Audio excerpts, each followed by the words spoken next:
पहला प्रश्न, वेदांत तथा अष्टावक्र गीता जैसे ग्रंथों द्वारा स्वाध्याय करके यह जाना कि जो पाने योग्य है वह पाया हुआ ही है, उसके लिए प्रयास करना भटकन है। इस निष्ठा को गहन भी किया तो भी आत्मज्ञान क्यों नहीं हुआ? कृपया मार्गदर्शन करें।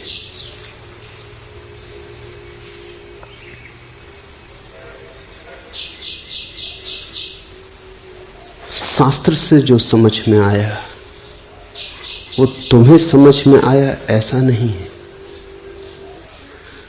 शब्द से जो समझ में आया वह तुम्हारी प्रतीति हो गई ऐसा नहीं है। अष्टावक्र को सुन के बहुतों को ऐसा लगेगा कि अरे तो सब पाया ही हुआ है, लेकिन इससे मिल न जाएगा। अष्टावक्र को सुन के ही लगने से मिलने का क्या संबंध हो सकता है?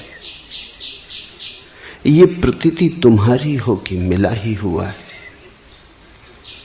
ये एहसास तुम्हें हो, ये अनुभूति तुम्हारी हो, ये बौद्धिक निष्कर्ष ना हो। बुद्धि तो बड़े जल्दी राजी हो जाती। इससे सरल बात और क्या होगी कि मिला ही हुआ है, चलो झंझट मिटी, अब कुछ खोजने की जरूरत नहीं, ध्यान की जरूरत नहीं, पूजा प्रार्थना की जरूरत नहीं, मिला ही हुआ है।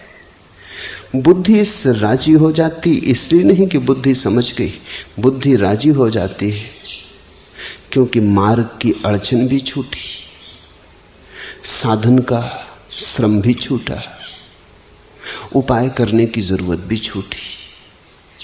फिर तुम चारों तरफ देखने लगते हो कि अरे अभी तक मिला नहीं। अगर बुद्धि को ही समझने से मिलना था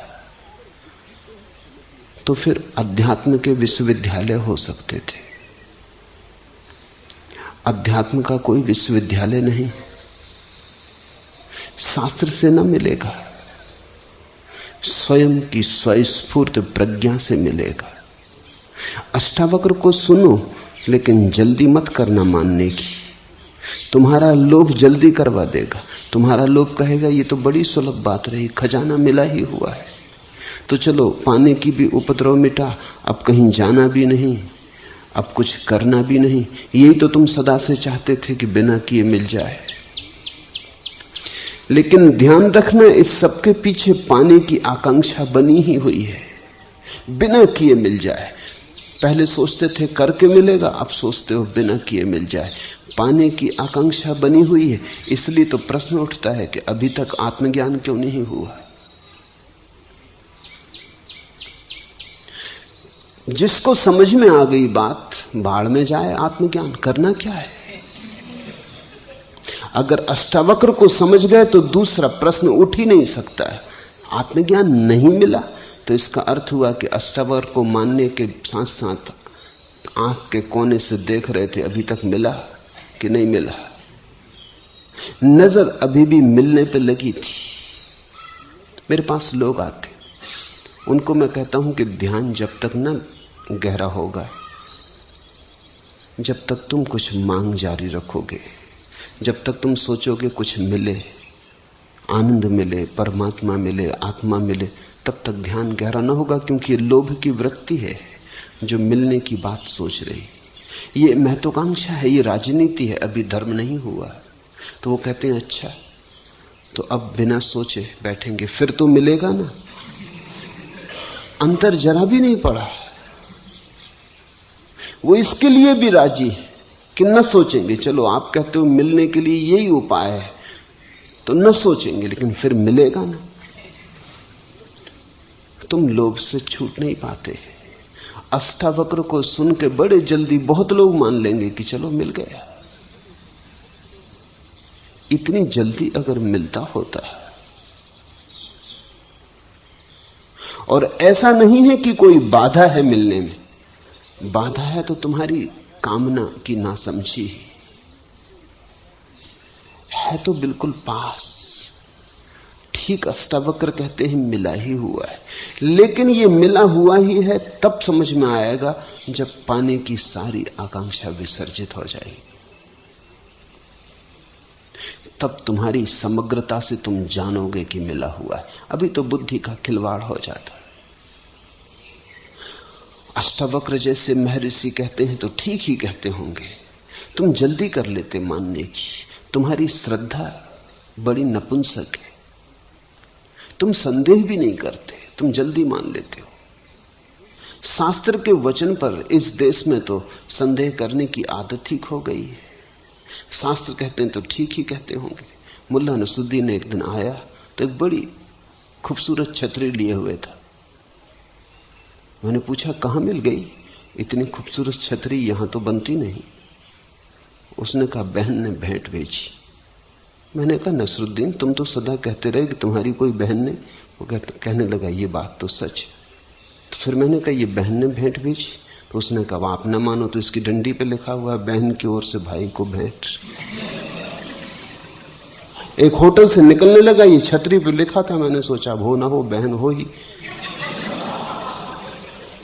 जब लिखा हुआ है तो मानना ही पड़ता है। और फिर ऐसे कोई पोपेरी ममेरी कोई चचेरी बहन शायद हो भी। और फिर अध्यात्मवादी तो सदा से कहते हैं अपनी पत्नी को छोड़कर सभी को माता बहन समझो। लिखी हुई बात पर और फिर शास्त्र में लिखी हो, छपी बात पर बड़े जल्दी श्रद्धा आती। कुछ बात कहो किसी से, वो कहता कहां लिखी, लिखा हुआ बता दो तो वो राजी हो जाता। जैसे लिखे होने में कोई बल है। कितनी पुरानी तो लोग राजी हो जाते, जैसे सत्य का पुराना होने से कोई संबंध है। किसने कही? अष्टावक्र ने कही, बुद्ध ने कही, महावीर ने कही, तो फिर ठीक ही कही। तुम थोड़ा भी तो अपनी तरफ से थोड़ा भी इंच भर भी जागने का प्रयास नहीं करते। किसी ने कह दी तुमने मान ली, और फिर ऐसी सरल बात कि बिना कुछ किए मिल जाता है। कृष्णमूर्ति को मानने वाले 40 वर्षों से सुन रहे हैं। करीब करीब वे ही के वे लोग, मिला कुछ भी नहीं है। मेरे पास कभी कभी उनमें से कोई आता है तो वो कहता है कि हमें पता है कि सब मिला ही हुआ है, मगर मिलता क्यों नहीं। हम कृष्णमूर्ति को सुनते हैं, बात समझ में आती कि सब मिला ही हुआ है। ये लोभी जन है, ये चाहते ही थे पहले से कि कोई श्रम ना करना पड़े, मुफ्त मिल जाए। इन्होंने कृष्णमूर्ति को नहीं सुना, ना अष्टावक्र को समझा है, इन्होंने अपने लोभ को सुना है। इन्होंने अपने लोभ के माध्यम से सुना है, फिर उन्होंने अपने हिसाब से व्याख्या कर ली। किसी मित्र ने पूछा है कि अब ध्यान करना बड़ा बेहुदा लगता है, 5-5 ध्यान और अष्टावक्र पे चल रही प्रवचन माला, बड़ा बेहुदा लगता है। ध्यान छोड़ने में कितनी सुगमता है, करने में कठिनता है। अष्टावक्र को भी जो मिला वो कुछ करके मिला ऐसा नहीं, लेकिन बिना कुछ किए मिला ऐसा भी नहीं। अब इसे तुम समझना, ये थोड़ा जटिल मामला है। मैंने तुमसे कहा बुद्ध को मिला जब उन्होंने सब करना छोड़ दिया, लेकिन पहले सब किया। 6 वर्ष तक अथक श्रम किया, सब दांव पे लगा दिया। उस दांव पे लगाने से ही यह अनुभव आया कि करने से कुछ नहीं मिलता। अष्टावक्र को पढ़ने से थोड़ी, नहीं तो अष्टावक्र की गीता बुद्ध के समय में उपलब्ध थी, उन्होंने पढ़ ली होती। 6 साल मेहनत करने की जरूरत ना थी। 6 साल अथक श्रम किया, और श्रम कर करके जाना कि श्रम से तो नहीं मिलता। रत्ती रेखा भी न बची भीतर के श्रम करने से मिल सकता है, ऐसी कोई वासना भी न बची भीतर, करके देख लिया नहीं मिलता। ये इतना प्रगाढ़ हो गया कि एक दिन इसी प्रगाढ़ता में करना छूट गया, तभी मिल गया। तो मैं तुमसे यह कहना चाहता हूं कि न करने की अवस्था आएगी जब तुम सब कर चुके होगे। जल्दबाजी मत करना, अन्यथा थोड़ा बहुत ध्यान कर रहे हो वो भी छूट जाएगा।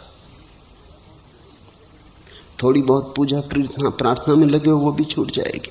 अष्टावक्र तो दूर रहे,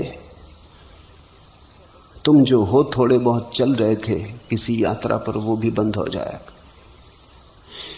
इसके पहले कि कोई रुके, समग्र रूप से दौड़ लेना जरूरी, तो ही दौड़ने से नहीं मिलता, ये बोध प्रगाढ़ होता है।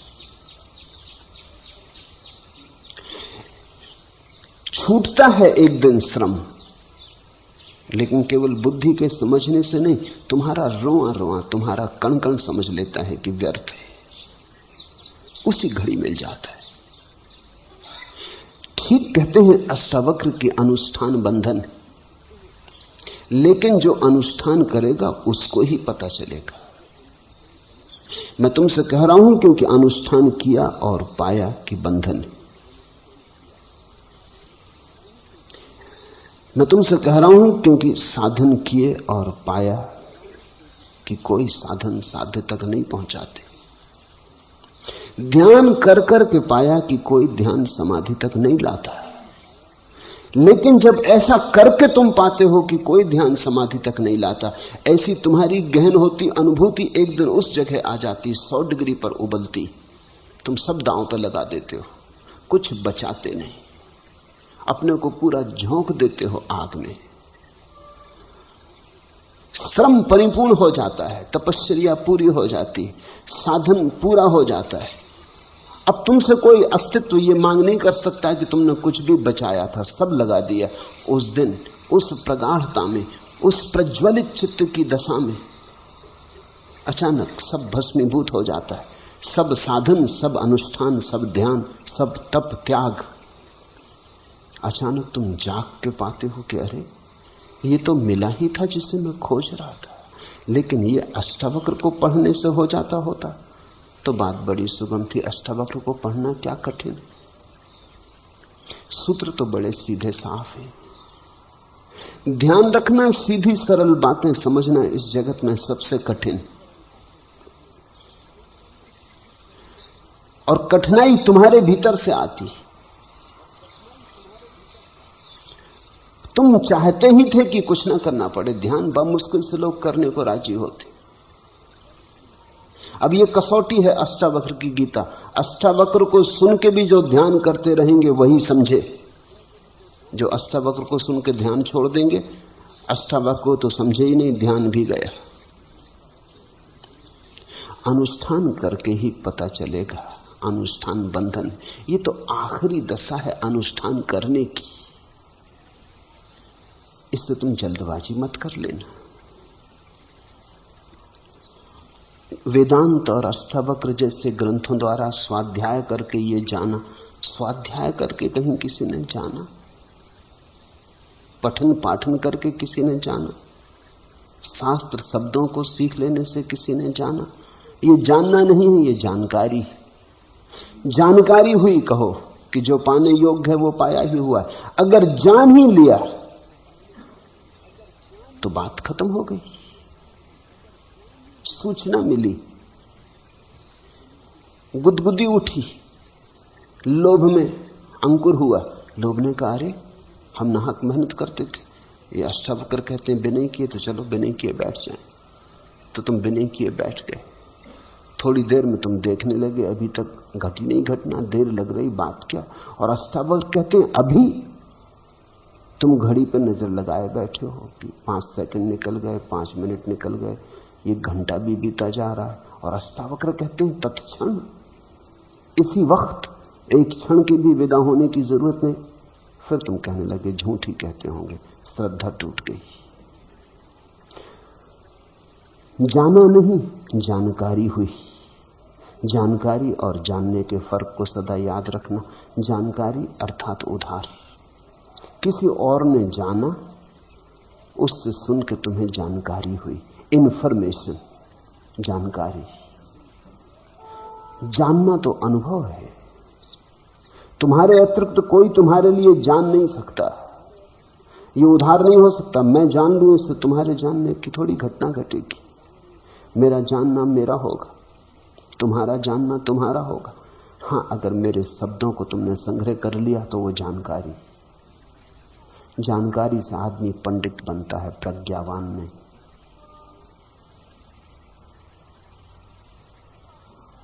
ज्ञान का बोझ इकट्ठा हो जाता है, ज्ञान की मुक्ति नहीं। शब्दों का जाल खड़ा हो जाता है।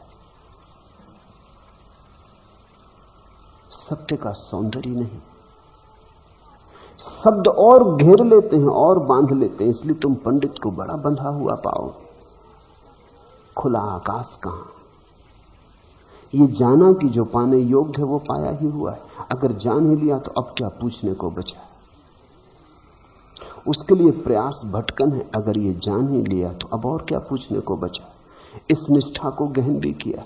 ये निष्ठा या तो होती है या नहीं होती, इसको गहन करने का उपाय नहीं। गहन कैसे करोगे?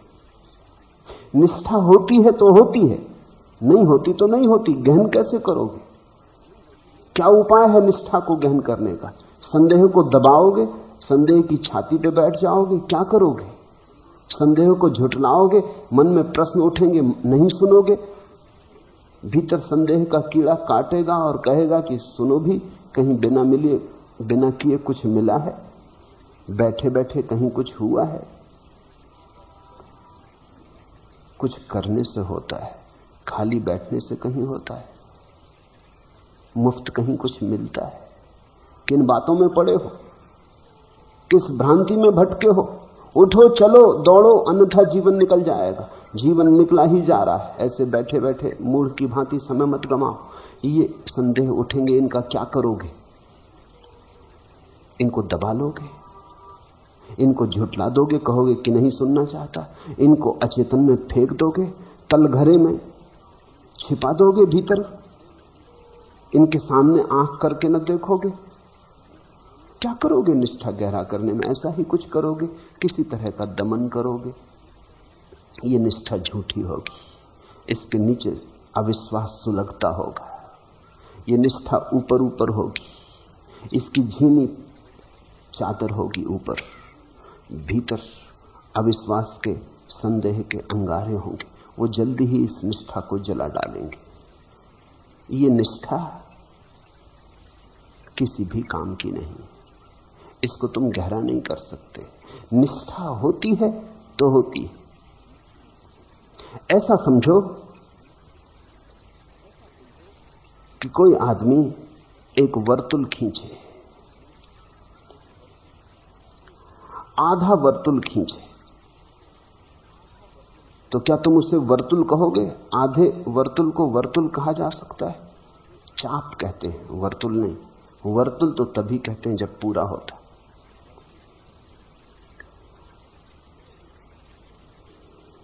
अधूरे वर्तुल का नाम वर्तुल नहीं है। अधूरी श्रद्धा का नाम श्रद्धा नहीं है, क्योंकि अधूरी श्रद्धा का अर्थ हुआ कि अधूरा अभी अविश्वास भी खड़ा है।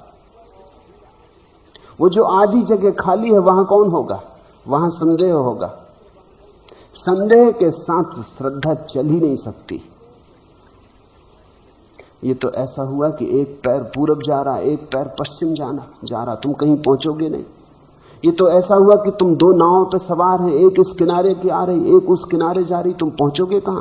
संदेह की यात्रा अलग, श्रद्धा की यात्रा अलग। तुम दो नावों पर सवार हो।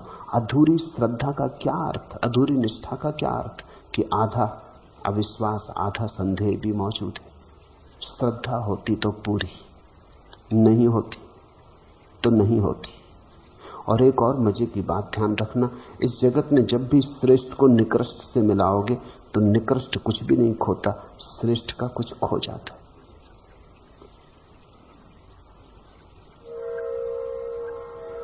जब भी तुम श्रेष्ठ के साथ निकृष्ट को मिलाओगे तो निकृष्ट की कोई हानि नहीं होती, श्रेष्ठ की हानि हो जाती। शुद्ध पकवान भोजन तैयार है, तुम जरा सी मुट्ठी भर गंदगी लाके डाल दो। तुम कहोगे ये पकवान का तो ढेर लगा है, मनो इसमें मुट्ठी भर गंदगी से क्या होता। तो मुट्ठी भर गंदगी उस पूरे शुद्ध भोजन को नष्ट कर देगी। वो पूरा शुद्ध भोजन भी मुट्ठी भर गंदगी को नष्ट न कर पाएगा। तुम एक फूल पर पत्थर फेंक दो तो पत्थर का कुछ न बिगड़ेगा, फूल समाप्त हो जाएगा। पत्थर जड़ है, निकृष्ट है, फूल महिमावान है। फूल आकाश का है, पत्थर पृथ्वी का है। फूल काव्य है जीवन का। पत्थर और फूल की टक्कर होगी तो फूल का सब बिगड़ जाएगा, पत्थर का कुछ भी ना बिगड़ेगा। एक बूंद जहर पर्याप्त है। तो ध्यान रखना, संदेह निकृष्ट है। श्रद्धा के फूल के साथ अगर संदेह का पत्थर भी पड़ा है तो फूल दबेगा और मर जाएगा, हत्या हो जाएगी फूल की। तुम ये मत सोचना कि श्रद्धा पत्थर को बदल लेगी, पत्थर फूल को नष्ट कर देगा। निष्ठा या तो होती है या नहीं होती, इसमें दो मत नहीं है। होती है तो सारे जीवन को घेर लेती है, रोए रोए को व्याप्त कर लेती है। निष्ठा व्यापक है फिर, पर ऐसी निष्ठा शास्त्र से नहीं मिलती, न मिल सकती। ऐसी निष्ठा जीवंत अनुभव से मिलती। जीवन के शास्त्र को पढ़ोगे तो मिलेगी, अष्टावक्र को पढ़ने से नहीं। अष्टावक्र को समझ लो, उस समझ को ज्ञान मत समझ लेना।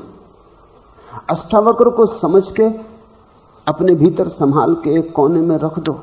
एक कसौटी मिली, ज्ञान नहीं मिला, एक कसौटी मिली।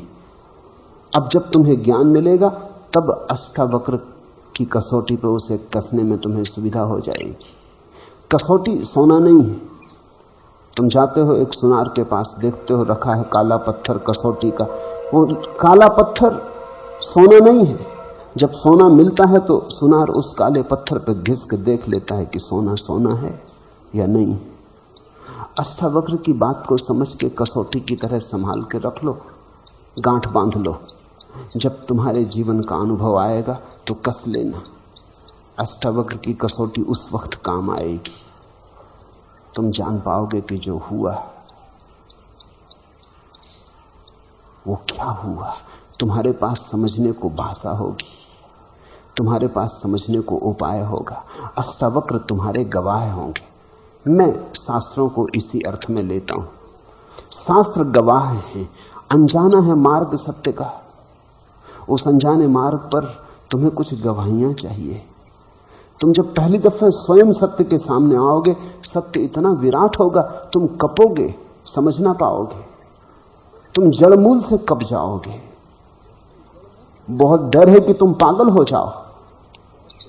थोड़ा सोचो तो कि एक आदमी जो जन्मों जन्मों से किसी खजाने को खोज रहा था, एक दिन अचानक पाए कि खजाना वहीं गड़ा है जहां वो खड़ा है, वो पागल नहीं हो जाएगा? ये जन्मों जन्मों की खोज व्यर्थ गई और खजाना यहीं गड़ा था जहां मैं खड़ा हूं। तुम थोड़ा सोचो, उस आदमी पे ये आघात बड़ा हो जाएगा। तो इतने दिन में व्यर्थ जिया, तो ये सारा अनंत काल तक जीना एक निरर्थक चेष्टा थी, एक दुख स्वप्न था जिसे मैं खोज रहा था, वो भीतर पड़ा था। क्या ऐसी चोट में, संघात में आदमी पागल न हो जाएगा? उस वक्त अष्टावक्र की मधुर वाणी शीतल करेगी। उस वक्त वेदांत, बुद्ध के वचन, उपनिषद, बाइबल, कुरान तुम्हारे साक्षी होकर खड़े हो जाएंगे। उनकी उपस्थिति में जो नया तुम्हें घट रहा है, तुम उसे समझने में सफल हो पाओगे, अन्यथा अकेले में बड़ी मुश्किल हो जाएगी। शास्त्रों पर मैं बोल रहा हूं इसलिए नहीं कि शास्त्रों को सुन के तुम ज्ञानी हो जाओगे, इसलिए बोल रहा हूं कि ध्यान के मार्ग पर चले हो, आज नहीं कल घटना घटेगी, घटनी ही चाहिए। जब घटना घटे तो ऐसा न हो कि सोना सामने हो और तुम समझ भी ना पाओ। कसौटी तुम्हें दे रहा हूं, इन कसौटियों पर कस लेना। अष्टावक्र शुद्धतम कसौटी है। अष्टावक्र पर निष्ठा नहीं करनी है, अष्टावक्र की कसौटी का उपयोग करना है स्वयं के अनुभव पर। अष्टावक्र को गवाही बनाना है। जीसस ने कहा है अपने शिष्यों से कि जब तुम पहुंचोगे मैं तुम्हारा गवाह रहूंगा। शिष्य को तो फिर भी गलत समझे। शिष्य तो समझे कि हम जब मरेंगे और परमात्मा के स्वर्ग में पहुंचेंगे तो जीसस हमारी गवाही देंगे कि ये मेरे शिष्य हैं, इन्हें भीतर आने दो, ये अपने वाले ईसाई, इनके साथ थोड़ी विशेष अनुकंपा करो, इन पर प्रसाद ज्यादा हो। लेकिन जीसस का मतलब बहुत और था। जीसस ने कहा कि जब तुम पहुंचोगे मैं तुम्हारी गवाही होऊंगा। इसका ये मतलब नहीं कि जीसस वहां खड़े होंगे, लेकिन जीसस ने जो कहा है वो कसौटी की तरह पड़ा रहेगा। जब तुम्हारा अनुभव होगा झट तुम उसे कस लोगे और गुत्थी सुलझ जाएगी। अन्यथा असत्य में भटके हो इतने दिन तक कि तुम्हारी आंखें असत्य की आदी हो गई। सत्य का आघात कहीं तुम्हें तोड़ ना दे, विक्षिप्त ना कर दे। इसे याद रखना, सत्य के बहुत खोजी पागल हो गए। सत्य के बहुत खोजी ठीक उस दशा के करीब जब परमहंस होने को होते हैं तभी पागल हो जाते हैं, विक्षिप्त हो जाते हैं, क्योंकि घटना इतनी बड़ी है, अविश्वसनीय है, भरोसे योग्य नहीं है। जैसे पूरा आकाश टूट पड़े तुम पर, छोटा तुम्हारा पात्र है और विराट तुम्हारे पात्र पर बरस जाए, तुम अस्त व्यस्त हो जाओगे, तुम संभाल ना पाओगे। जैसे सूरज एकदम सामने आ जाए और तुम्हारी आंखें झपका जाएं, धुंधल का हो जाए, सूरज सामने हो और अंधेरा हो जाए क्योंकि तुम्हारी आंखें बंद हो जाएं, उस घड़ी अष्टावक्र के वचन तुम्हें सूरज को समझने में उपयोगी हो जाएंगे। उस समय तुम्हारे अचेतन में पड़ी अष्टावक्र की वाणी तत्क्षण मुखर हो जाएगी। गूंजने लगेंगे उपनिषद के वचन, गूंजने लगेगी गीता, गूंजने लगेगा कुरान, उठने लगेंगी आयतें।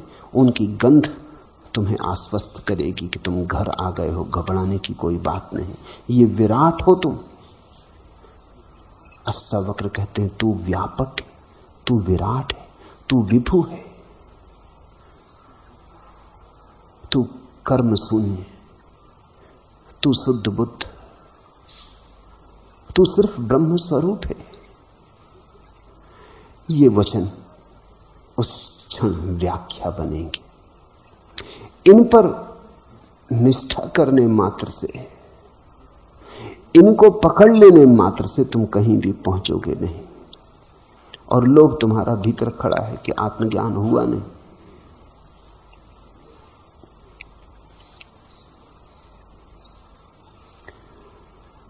वासना को बांधने को तुमड़ी जो स्वरतार बिछाती है, आह उसी में कैसी एकांत निबड़ वासना थरथराती। सुनो फिर, वासना को बांधने को तुमड़ी जो स्वरतार बिछाती है, आह उसी में कैसी एकांत निबड़ वासना थरथराती है। तभी तो सांप की कुंडली हिलती नहीं, फंडोलता है। तुम वासना से मुक्त भी होना चाहते हो तो भी तुम वासना का ही जाल बिछाते हो। तुम परम शुद्ध बुद्ध होना चाहते हो तो भी लोभ के माध्यम से ही, तो भी वासना ही थरथराती है। आह उसी में कैसी एकांत निबिड़ वासना थरथराती है। वासना को बांधने को तुमड़ी जो स्वरतार बिछाती है।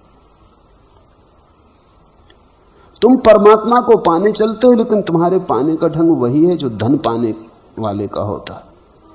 तुम परमात्मा को पाने चलते हो, लेकिन तुम्हारी वासना, कामना वही है जो पदार्थ को पाने वाली की होती। संसार को पाने वाले की जो दीवानगी होती है, वही दीवानगी तुम्हारी। वासना विषय बदल लेती है, वासना नहीं बदलती।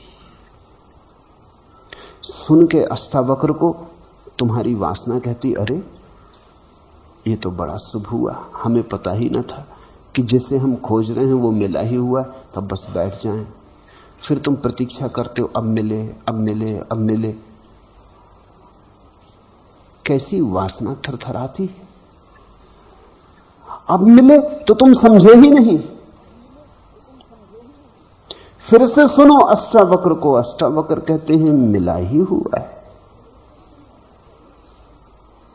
लेकिन इसे तुम कैसे सुनोगे, कैसे समझोगे? तुम्हारी वासना तो थरथरा रही है। जब तक तुम अपनी वासना में दौड़ ना लो, दौड़ दौड़ के वासना की व्यर्थता देख ना लो, दौड़ो और गिरो और लहूलुहान ना हो जाओ, हाथ पैर ना तोड़ लो, तब तक तुम नहीं समझ पाओगे। वासना के अनुभव से जब वासना व्यर्थ हो जाती, थक के गिर जाती और टूट जाती, उस निर्वासना के क्षण में तुम समझ पाओगे कि जिसे तुम खोजते हो वो मिला ही हुआ है। अन्यथा तुम तोते हो जाओगे। इससे कोई फर्क नहीं पड़ता कि तुम हिंदू तोते हो कि मुसलमान की, ईसाई की, जैन की, बौद्ध, इससे कुछ फर्क नहीं पड़ता। तोते यानी तोते। तोते को तुम चाहो तो बाइबल रटा दो और तोते को तुम चाहो तो गीता रटा दो। तोता तोता है, वो रट के दोहराने लगेगा। मंदिर के भीतर वे सब धुले पुछे, उघड़े अवलिप्त, खुले गले से मुखर स्वरों में अति प्रगल्भ गाते जाते थे राम नाम। भीतर सब गूंगे बहरे अर्थहीन जलपक, निर्बोध अयाने नाटे, बाहर पर बाहर जितने बच्चे उतने ही बड़ बोले। मंदिरों में देखो, मंदिर के भीतर वे सब धुले पुछे, उघड़े अवलिप्त। कैसे लोग निर्दोष मालूम पड़ते हैं मंदिर में। उन्हीं शक्लों को बाजार में देखो, उन्हीं को मंदिर में देखो। मंदिर में उनका आवरण भिन्न मालूम होता है। खुले गले से मुखर स्वरों से अति प्रगल्भ गाते जाते थे राम नाम। देखा तुमने माला लिए किसी को राम नाम जपते, राम चदरिया ओढ़े, चंदन तिलक लगाए, कैसी शुभ्र लगती प्रतिमा। इन्हीं सज्जन को बाजार में देखो, भीड़ भाड़ में देखो, पहचान भी ना पाओगे। लोगों के चेहरे अलग अलग हैं। बाजार में एक चेहरा ओढ़ लेते हैं, मंदिर में एक चेहरा ओढ़ लेते हैं। अति प्रगल्भ गाते जाते थे राम नाम। भीतर सब गूंगे बहरे अर्थहीन जलपक, निर्बोध अयाने नाटे, पर बाहर जितने बच्चे उतने ही बड़ बोले। जानकारी तुम्हें तोता बना सकती है, बड़ बोला बना सकती है। जानकारी तुम्हें धार्मिक होने की भ्रांति दे सकती, धोखा दे सकती, लेकिन ज्ञान उसे मत मान लेना।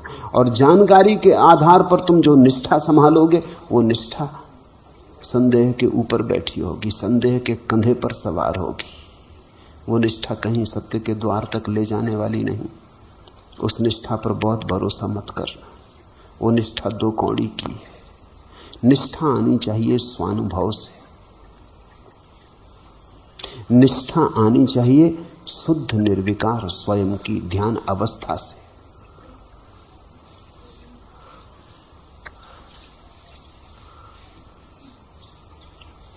दूसरा प्रश्न, कल संध्या घूम रहा था कि अचानक आपका कल सुबह का पूरा प्रवचन मेरे रोम रोम में गूंजने लगा। दर्शक होकर दृश्यों की छवि निहार रहा था कि कहीं से दृष्टा की याद आ गई। दृष्टा का खेल भी जरा देर चला, लेकिन इसी बीच मेरे पैर लड़खड़ाने लगे और गिरने से बचने के लिए मैं सड़क के किनारे बैठ गया। और तभी न दृश्य रहा, न दर्शक रहा और न दृष्टा ही रहा। सब कुछ समाप्त हो गया और फिर भी कुछ था। कभी अंधेरा, कभी प्रकाश की आंख में छौनी चलती रही, लेकिन तभी से बेचैनी भी बढ़ गई और समझ में नहीं आया कि यह सब क्या है। यही मैं तुमसे कह रहा हूं। अगर सत्य की थोड़ी सी झलक भी तुम्हारे पास आएगी तो तुम बेचैन हो जाओगे। तुम समझ ना पाओगे ये क्या है। न समझ पाए कि क्या है तो गहन अशांति पकड़ लेगी, विक्षिप्तता भी पकड़ सकती है। इसलिए बोलता हूं इन शास्त्रों पर, इसलिए रोज तुम्हें समझाया जाता हूं कि कहीं तुम्हारे अचेतन में जानकारी पड़ी रहे, और जब घटनाएं घटे तो तुम उनकी ठीक ठीक व्याख्या कर लो, सुलझा लो। अन्यथा तुम सुलझाओगे कैसे? तुम्हारे पास भाषा न होगी, शब्द न होंगे, समझने का कोई उपाय न होगा, मापदंड न होगा, तराजू न होगा। तुम तौलोगे कैसे? कसौटी न होगी, तुम परखोगे कैसे? पूछा है, मेरे रोम रोम में प्रवचन गूंजने लगा। दर्शक होकर दृश्यों की छवि निहार रहा था। कहीं से दृष्टा की याद आ गई। दृष्टा का खेल भी जरा देर चला, लेकिन इसी बीच मेरे पैर लड़खड़ाने लगे और गिरने से बचने के लिए मैं एक सड़क के किनारे बैठ गया। निश्चित ही ऐसा ही होता है। जब पहली दफा तुम्हें दृष्टा का थोड़ा सा बोध होगा, तुम लड़खड़ा जाओगे, तुम्हारी पूरी जिंदगी लड़खड़ा जाएगी, क्योंकि तुम्हारी पूरी जिंदगी ही दृष्टा के बिना खड़ी। ये नई घटना सब अस्त व्यस्त कर देगी। जैसे अंधे आदमी की अचानक आंख खुल जाए, थोड़ा सोचो वो चल पाएगा रास्ते पर? वो लड़खड़ा जाएगा। 40 साल 50 साल से अंधा था, लकड़ी के सहारे टटोल टटोल के चलता था। अंधे में चलने की धीरे धीरे क्षमता आ गई थी, अंधेपन के साथ ही कुशल हो गया था, आवाजें समझ लेता था, रास्तों के मोड़ पहचान में आ गए थे, कान के द्वारा आंख का काम लेना सीख गया था। 50 साल से सब ठीक व्यवस्थित हो गया था। एक जिंदगी है अंधे की, तुम उसकी कल्पना भी नहीं कर सकते। प्रकाश विहीन, रंग विहीन, रूप विहीन, आकार विहीन, सिर्फ ध्वनि के माध्यम पर टिकी। उसकी एक ही भाषा है, ध्वनि। तो उसी के आधार पर उसने अपना सारा जीवन संरचित कर लिया था। आज अचानक सुबह वो जा रहा है बाजार, उसकी अचानक आंख खुल जाए, थोड़ा सोचो क्या होगा। उसका सारा संसार झरभरा के गिर पड़ेगा। उसकी ध्वनि का सारा लोक एकदम अस्त व्यस्त हो जाएगा। ये घटना इतनी बड़ी होगी, आंख का खुलना, लोगों के चेहरे दिखाई पड़ने, रंग दिखाई पड़ने, सूरज की किरणें, धूप छांव, ये भीड़ भाड़, इतने लोग, बसें, कारें, साइकिलें, वो एकदम घबरा जाएगा।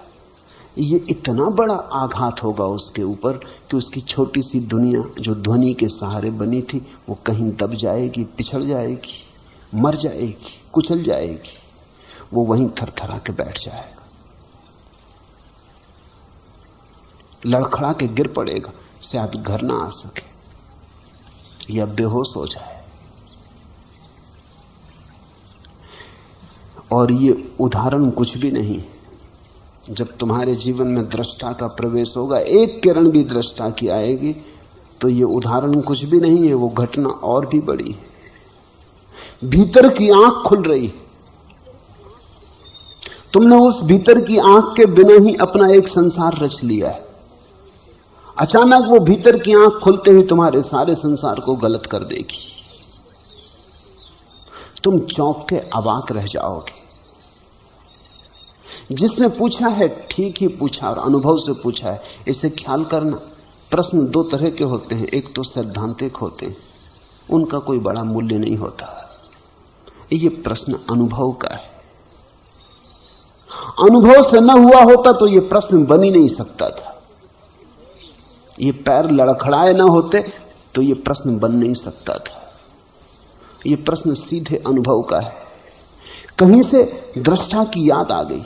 गूंज रहे होंगे अष्टावक्र के वचन जो मैंने कहा था सुबह, उसकी गूंज बाकी रह गई होगी, उसकी सुगंध तुम्हारे भीतर उठ रही होगी, उसकी थोड़ी सी लकीरें कहीं उलझी रह गई होंगी। आ गई कहीं से दृष्टा की याद। दृष्टा का खेल थोड़ी देर चला, शायद क्षण भर ही चला हो। वो क्षण भी बहुत लंबा मालूम होता है जब खेल दृष्टा का चलता है, क्योंकि दृष्टा समयातीत है। यहां घड़ी में क्षण बीतता है, वहां दृष्टा होने में ऐसा लग सकता है कि सदियां बीत गई। ये घड़ी वहां काम नहीं आती। ये घड़ी भीतर के आंख के लिए नहीं बनी। थोड़ी देर खेल चला, लेकिन इसी बीच मेरे पैर लड़खड़ाने लगे, जिनसे बचने के लिए मैं सड़क के किनारे बैठ गया। ये लड़खड़ाहट बताती है कि घटना घटी। प्रश्न पूछने वाले ने सुन के प्रश्न नहीं पूछा है, पढ़ के प्रश्न नहीं पूछा है, कुछ घटा। और तभी न दृश्य रहा, न दर्शक रहा, न दृष्टा रहा। उस लड़खड़ाहट में सब बिखर गया, सब खो गया। ऐसी घड़ी में ही कभी विक्षिप्तता आ सकती है, अगर धीरे धीरे अभ्यास न हो। अगर रत्ती रत्ती हम इसको आत्मसात न करते चले और ये एकदम से फूट पड़े तो विस्फोट हो सकता है। सब कुछ समाप्त हो गया और फिर भी कुछ था, निश्चित कुछ था। वस्तुतः पहली दफा सब कुछ था। तुम्हारा सब कुछ समाप्त हो गया। तुमने जो बना ली थी अपनी छोटी सी घास फूस की कुटिया, वो गिर गई। आकाश था, चांद तारे थे, परमात्मा ही बचा। तुमने जो बना ली थी सीमाएं रेखाएं, वो खो गई। निरभ्र आकाश बचा। तुमने जो छोटे से में रहने का अभ्यास कर लिया था, वो लड़खड़ा गया। उसी के लड़खड़ाहट में तुम भी घबरा के किनारे बैठ गए। निश्चित कुछ था, लेकिन जिसको यह अनुभव हुआ अवाक कर गया। वो पकड़ नहीं पाया क्या था, कौन था। तुम्हें ख्याल है, कभी कभी ऐसा होता, सुबह अचानक कोई तुम्हें जगा दे, जब तुम गहरी नींद में सोए थे, 5 बजे हो, तुम गहरी नींद में थे, रात की सबसे गहरी घड़ी थी, कोई अचानक जगा दे, कोई शोरगुल हो जाए, रास्ते पर कोई बम फूट जाए, कोई कार टकरा जाए द्वार पर, कोई शोरगुल हो जाए, तुम अचानक से जग जाओ, अचानक नींद से एकदम होश में आ जाओ, नींद की गहराई से तीर की तरह आ जाओ। साधारणतः हम जब आते हैं नींद की गहराई से तो धीरे धीरे आते हैं। पहले गहरी नींद छूटती है, फिर धीरे धीरे सपने तैरना शुरू होते, फिर सपनों में हम थोड़ी देर रहते हैं। इसलिए तुम्हें सुबह के सपने याद रहते हैं, रात के सपने तुम्हें याद नहीं रहते, क्योंकि सुबह के सपने बहुत हल्के होते और नींद और जागरण के ठीक मध्य में होते। फिर धीरे धीरे सपने हटते, फिर अधूरी अधूरी टूटी सी नींद होती, फिर धूप छांव की आंख मिचौनी चलती थोड़ी देर, क्षण भर को लगता जागे, क्षण भर को फिर नींद में हो जाते, करवट बदल लेते, करवट बदलते तब लगता है जागे हैं, बीच में आवाज भी सुनाई जाती कि पत्नी चाय बनाने लगी, कि बर्तन गिर गया, कि दूध वाला आ गया, कि राह से कोई गुजर रहा, कि नौकरानी ने दस्तक दी, कि बच्चे स्कूल जाने की तैयारी करने लगे। फिर करवट लेके फिर तुम एक गहराई में डुबकी लगा जाते। ऐसा धीरे धीरे धीरे धीरे सतह पर आते हो, फिर तुम आंख खोलते हो। लेकिन अगर कभी कोई अचानक घटना घट जाए तो तुम तीर की तरह गहराई से सीधे जागरण में आ जाते हो। आंख खोल के तुम्हें लगेगा अचानक तुम कहां हो, कौन हो। एक क्षण को कुछ समझ में ना आएगा। ऐसा तुम्हें सबको हुआ होगा कभी किसी घड़ी में। कौन हूं, नाम पता भी याद नहीं आता, कहां हूं ये भी समझ में नहीं आता, जैसे किसी अजनबी दुनिया में अचानक आ गए। ये क्षण भरी रहती है बात, फिर तुम समझ जाते हो, क्योंकि ये धक्का कोई बहुत बड़ा धक्का नहीं है। और फिर इसके तुम अभ्यासी हो, रोज ही ये होता है। रोज सुबह तुम उठते हो, सपने की दुनिया से वापस जागृत की दुनिया में लौटते हो। ये अभ्यास पुराना है, फिर भी कभी कभी अचानक हो जाए तो चौंका जाता है, घबरा जाता है। असली जागरण जब घटता है तो तुम बिल्कुल ही अवाक रह जाओगे। तुम्हें कुछ समझ में ना आएगा क्या हो रहा है, सब सन्नाटा और शून्य हो जाएगा। लेकिन ठीक हुआ, न दृष्टा रहा, न दर्शक, न दृश्य, सब कुछ समाप्त हो गया। फिर भी कुछ था। इस कुछ को ही तुम व्याख्या कर सको, इसलिए इतने शास्त्रों पर मैं बोल रहा हूं। इस कुछ की ही तुम व्याख्या करने में समर्थ हो जाओ, इस कुछ को तुम अर्थ दे सको, इस कुछ की तुम प्रतिभिज्ञा कर सको, परिभाषा कर सको। नहीं तो ये कुछ तुम्हें डुबा लेगा, तुम बाढ़ में बह जाओगे। तुम्हारे पास खड़े होने को कोई जगह रहे, इसलिए इतनी बातें कह रहा हूं।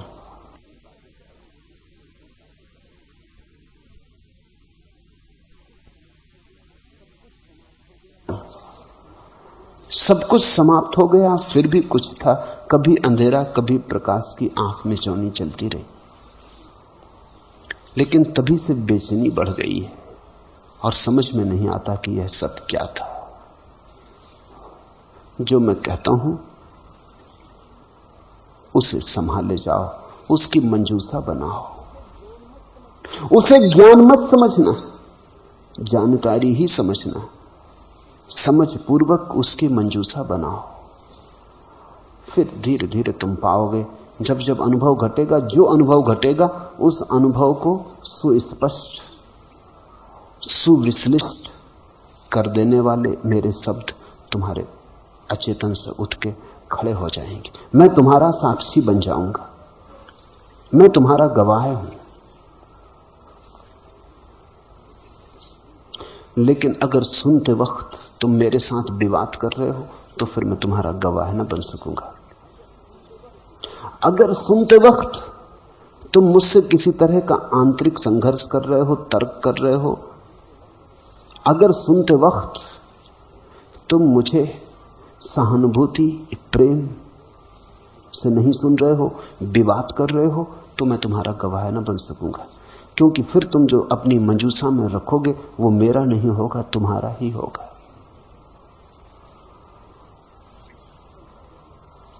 कल रात ऑस्ट्रेलिया से आए एक मनोवैज्ञानिक ने संन्यास लिया।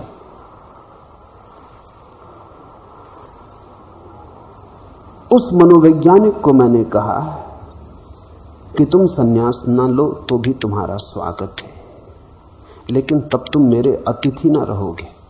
स्वागत तो तुम्हारा है। अगर तुम संन्यास ले लो तो भी स्वागत तुम्हारा है, पर तुम मेरे अतिथि भी हो गए।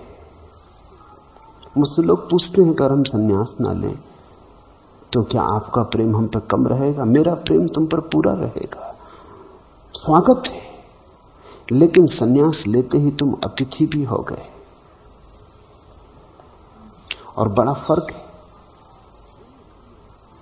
बिना संन्यास लिए तुम सुन रहे हो दूरी से, संन्यास लेके तुम पास आ गए। बिना संन्यास लिए तुम सुन रहे हो, अपनी बुद्धि से विश्लेषण कर रहे हो, तुम छांट रहे हो मैं जो कह रहा हूं। उसमें तो तुम्हें मन भाता है वो रख लेते हो, जो मन नहीं भाता वो छोड़ देते हो। और संभावना इसकी है कि जो तुम्हें मन नहीं भाता वही काम पड़ने वाला है, क्योंकि तुम्हें जो मन भाता है वो तुम्हें बदल नहीं सकता। तुम्हें मन भाता है उसका अर्थ है तुम्हारे अतीत से मेल खाता है। जो तुम्हारे अतीत से मेल नहीं खाता वही तुम्हारे भीतर क्रांति की किरण बनेगा। जो तुमसे मेल नहीं खाता वही तुम्हें रूपांतरित करेगा। जो तुमसे बिल्कुल मेल खा जाता है वो तुम्हें मजबूत करेगा, रूपांतरित नहीं करेगा। तो तुम चुन रहे हो, तुम सोचते हो तुम बुद्धिमान हो। बुद्धिमान कभी कभी बड़ी नासमझियां करते हैं। वो चुन रहे हैं, बैठे वो चुनते रहते हैं। अपने मतलब का जब वो संभाल लेंगे, जो अपने मतलब का नहीं उससे हमें क्या लेना देना। लेकिन मैं तुमसे फिर कहता हूं, जो तुम्हें लगता है तुम्हारे मतलब का नहीं वही किसी दिन तुम्हारे काम पड़ेगा। आज तुम्हारे पास उसको समझने का भी कोई उपाय नहीं है, क्योंकि तुम्हारे पास उसका कोई अनुभव नहीं। फिर भी मैं कहता हूं संभाल के रख लो। किसी दिन अनुभव जब आएगा तो अचानक तुम्हारे अचेतन से उठेगी बात और हल कर जाएगी। तब तुम अवाक ना रहोगे, तब तुम्हारा विस्मय तुम्हें तोड़ नहीं देगा, और तब तुम घबरा ना जाओगे और बेचैनी ना होगी।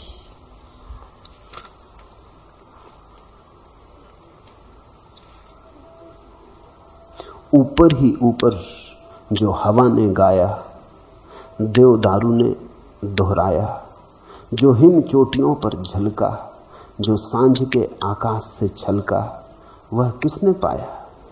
जिसने आयत करने की आकांक्षा का हाथ बढ़ाया। आह वह तो मेरे दे दिए गए हृदय में उतरा, मेरे स्वीकारी आंसू में ढलका। वह अनजाना अनपहचाना ही आया, वह इन सबके और मेरे माध्यम से अपने में अपने को लाया, अपने में समाया। अकेला वह तेजोमय है जहां दीठ बेबस झुक जाती है। वाणी तो क्या सन्नाटे तक की गूंज वहां चुक जाती है।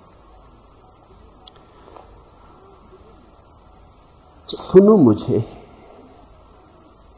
गहन आंसुओं से, सुनो मुझे हृदय से, सुनो मुझे प्रेम से, बुद्धि से नहीं, तर्क से नहीं।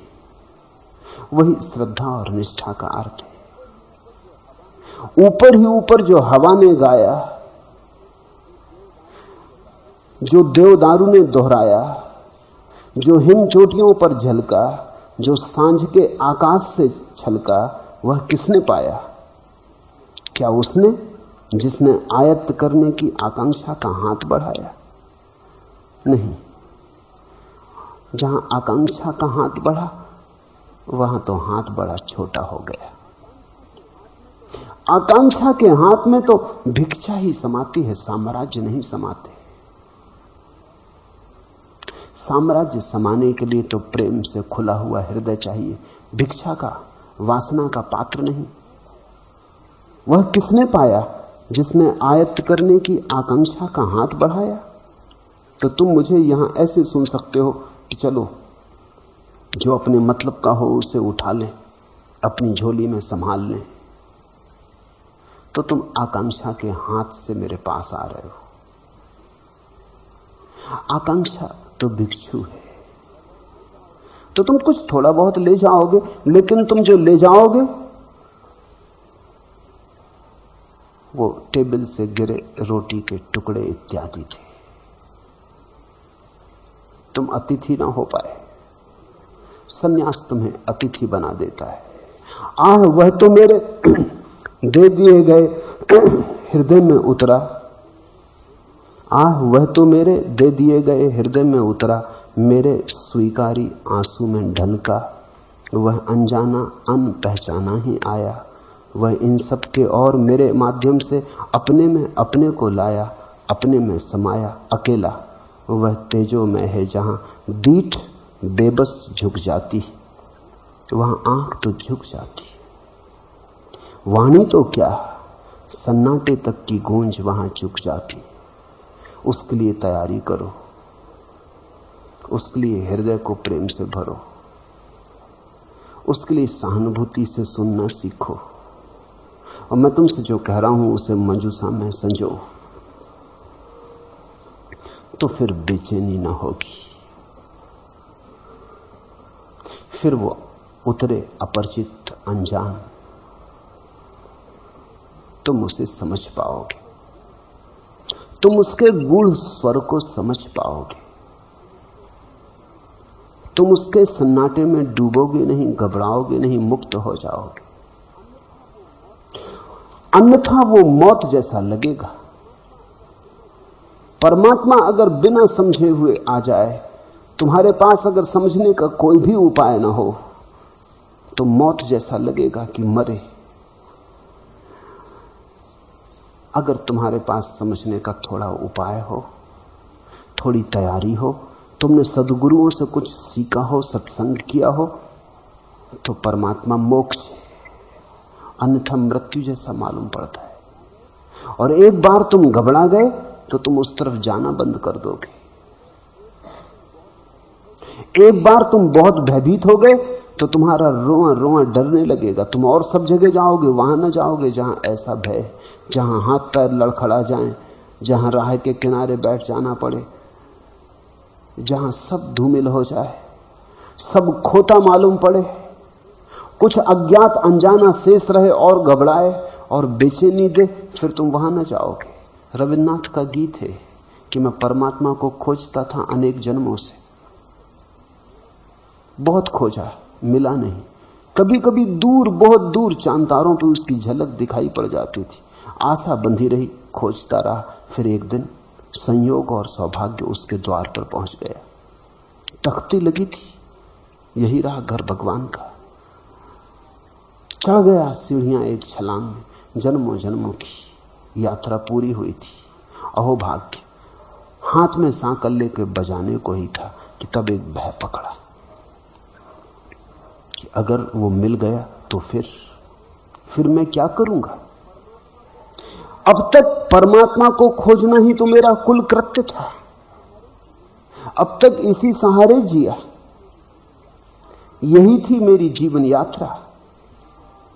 तो परमात्मा अगर मिल गया तो वो तो मृत्यु हो जाएगी, फिर मेरे जीवन का क्या, फिर मेरी यात्रा कहां, फिर कहां जाना है, किसको पाना है, क्या खोजना है, फिर तो कुछ भी ना बचेगा। तो बहुत घबरा गया,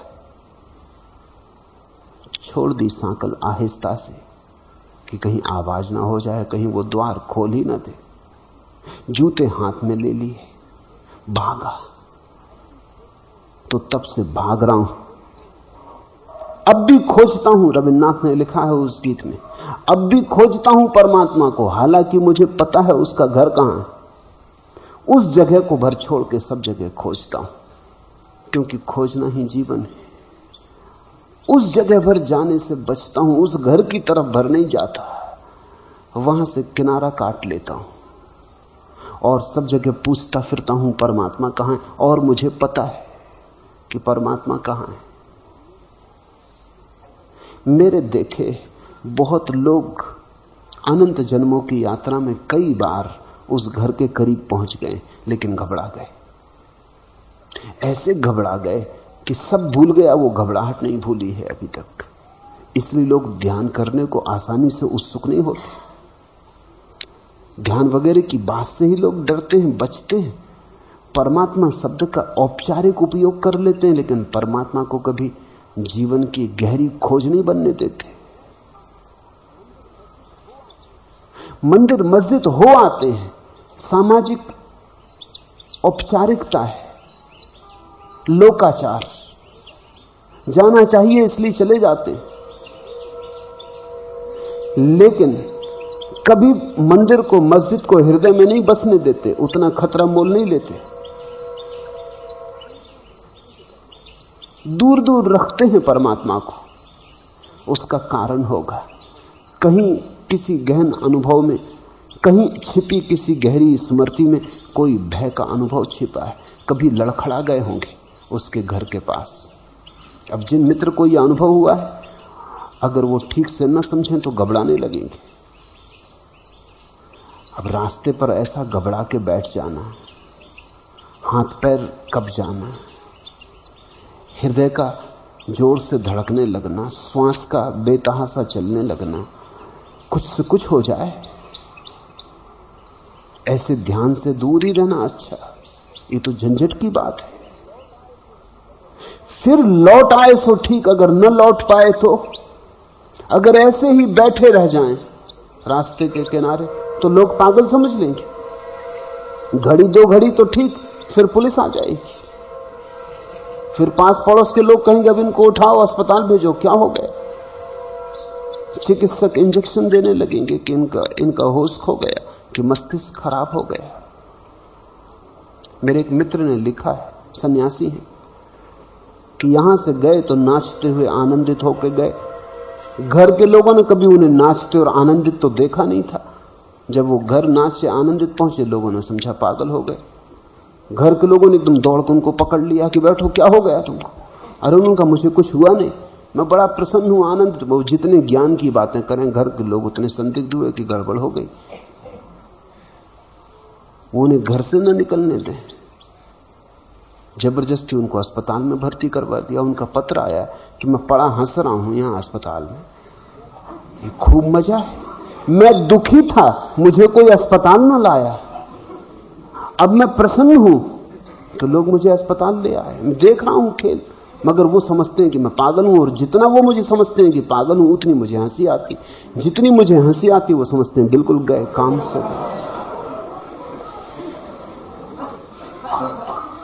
ठीक हुआ जो पूछ लिया। घबराना मत, ये अनुभव धीरे धीरे शांत हो जाएगा। साक्षी भाव रखना, ऐसा स्वाभाविक है।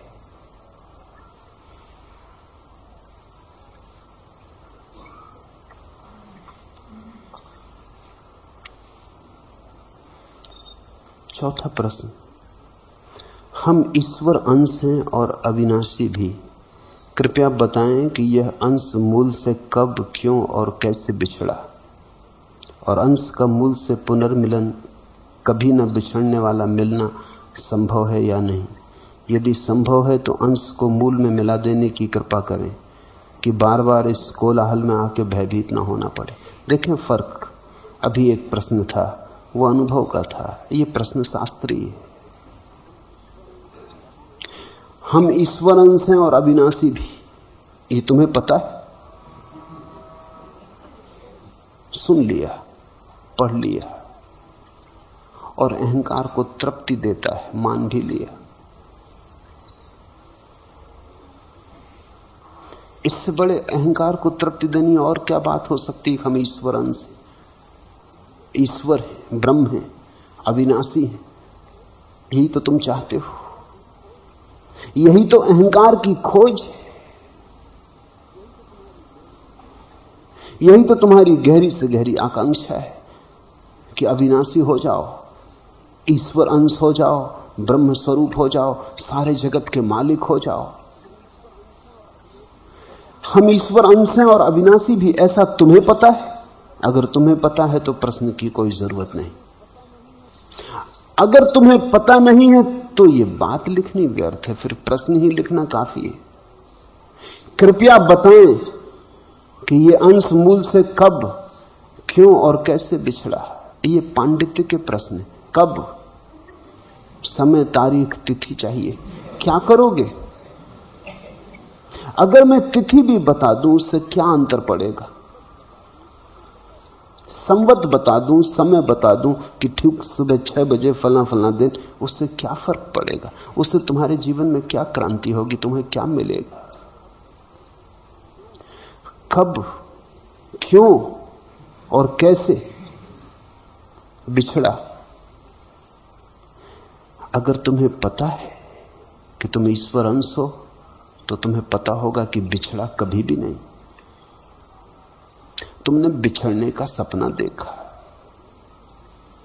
बिछड़ा कभी भी नहीं, क्योंकि अंश बिछड़ कैसे सकता है? अंश तो अंशी के साथ ही होता है।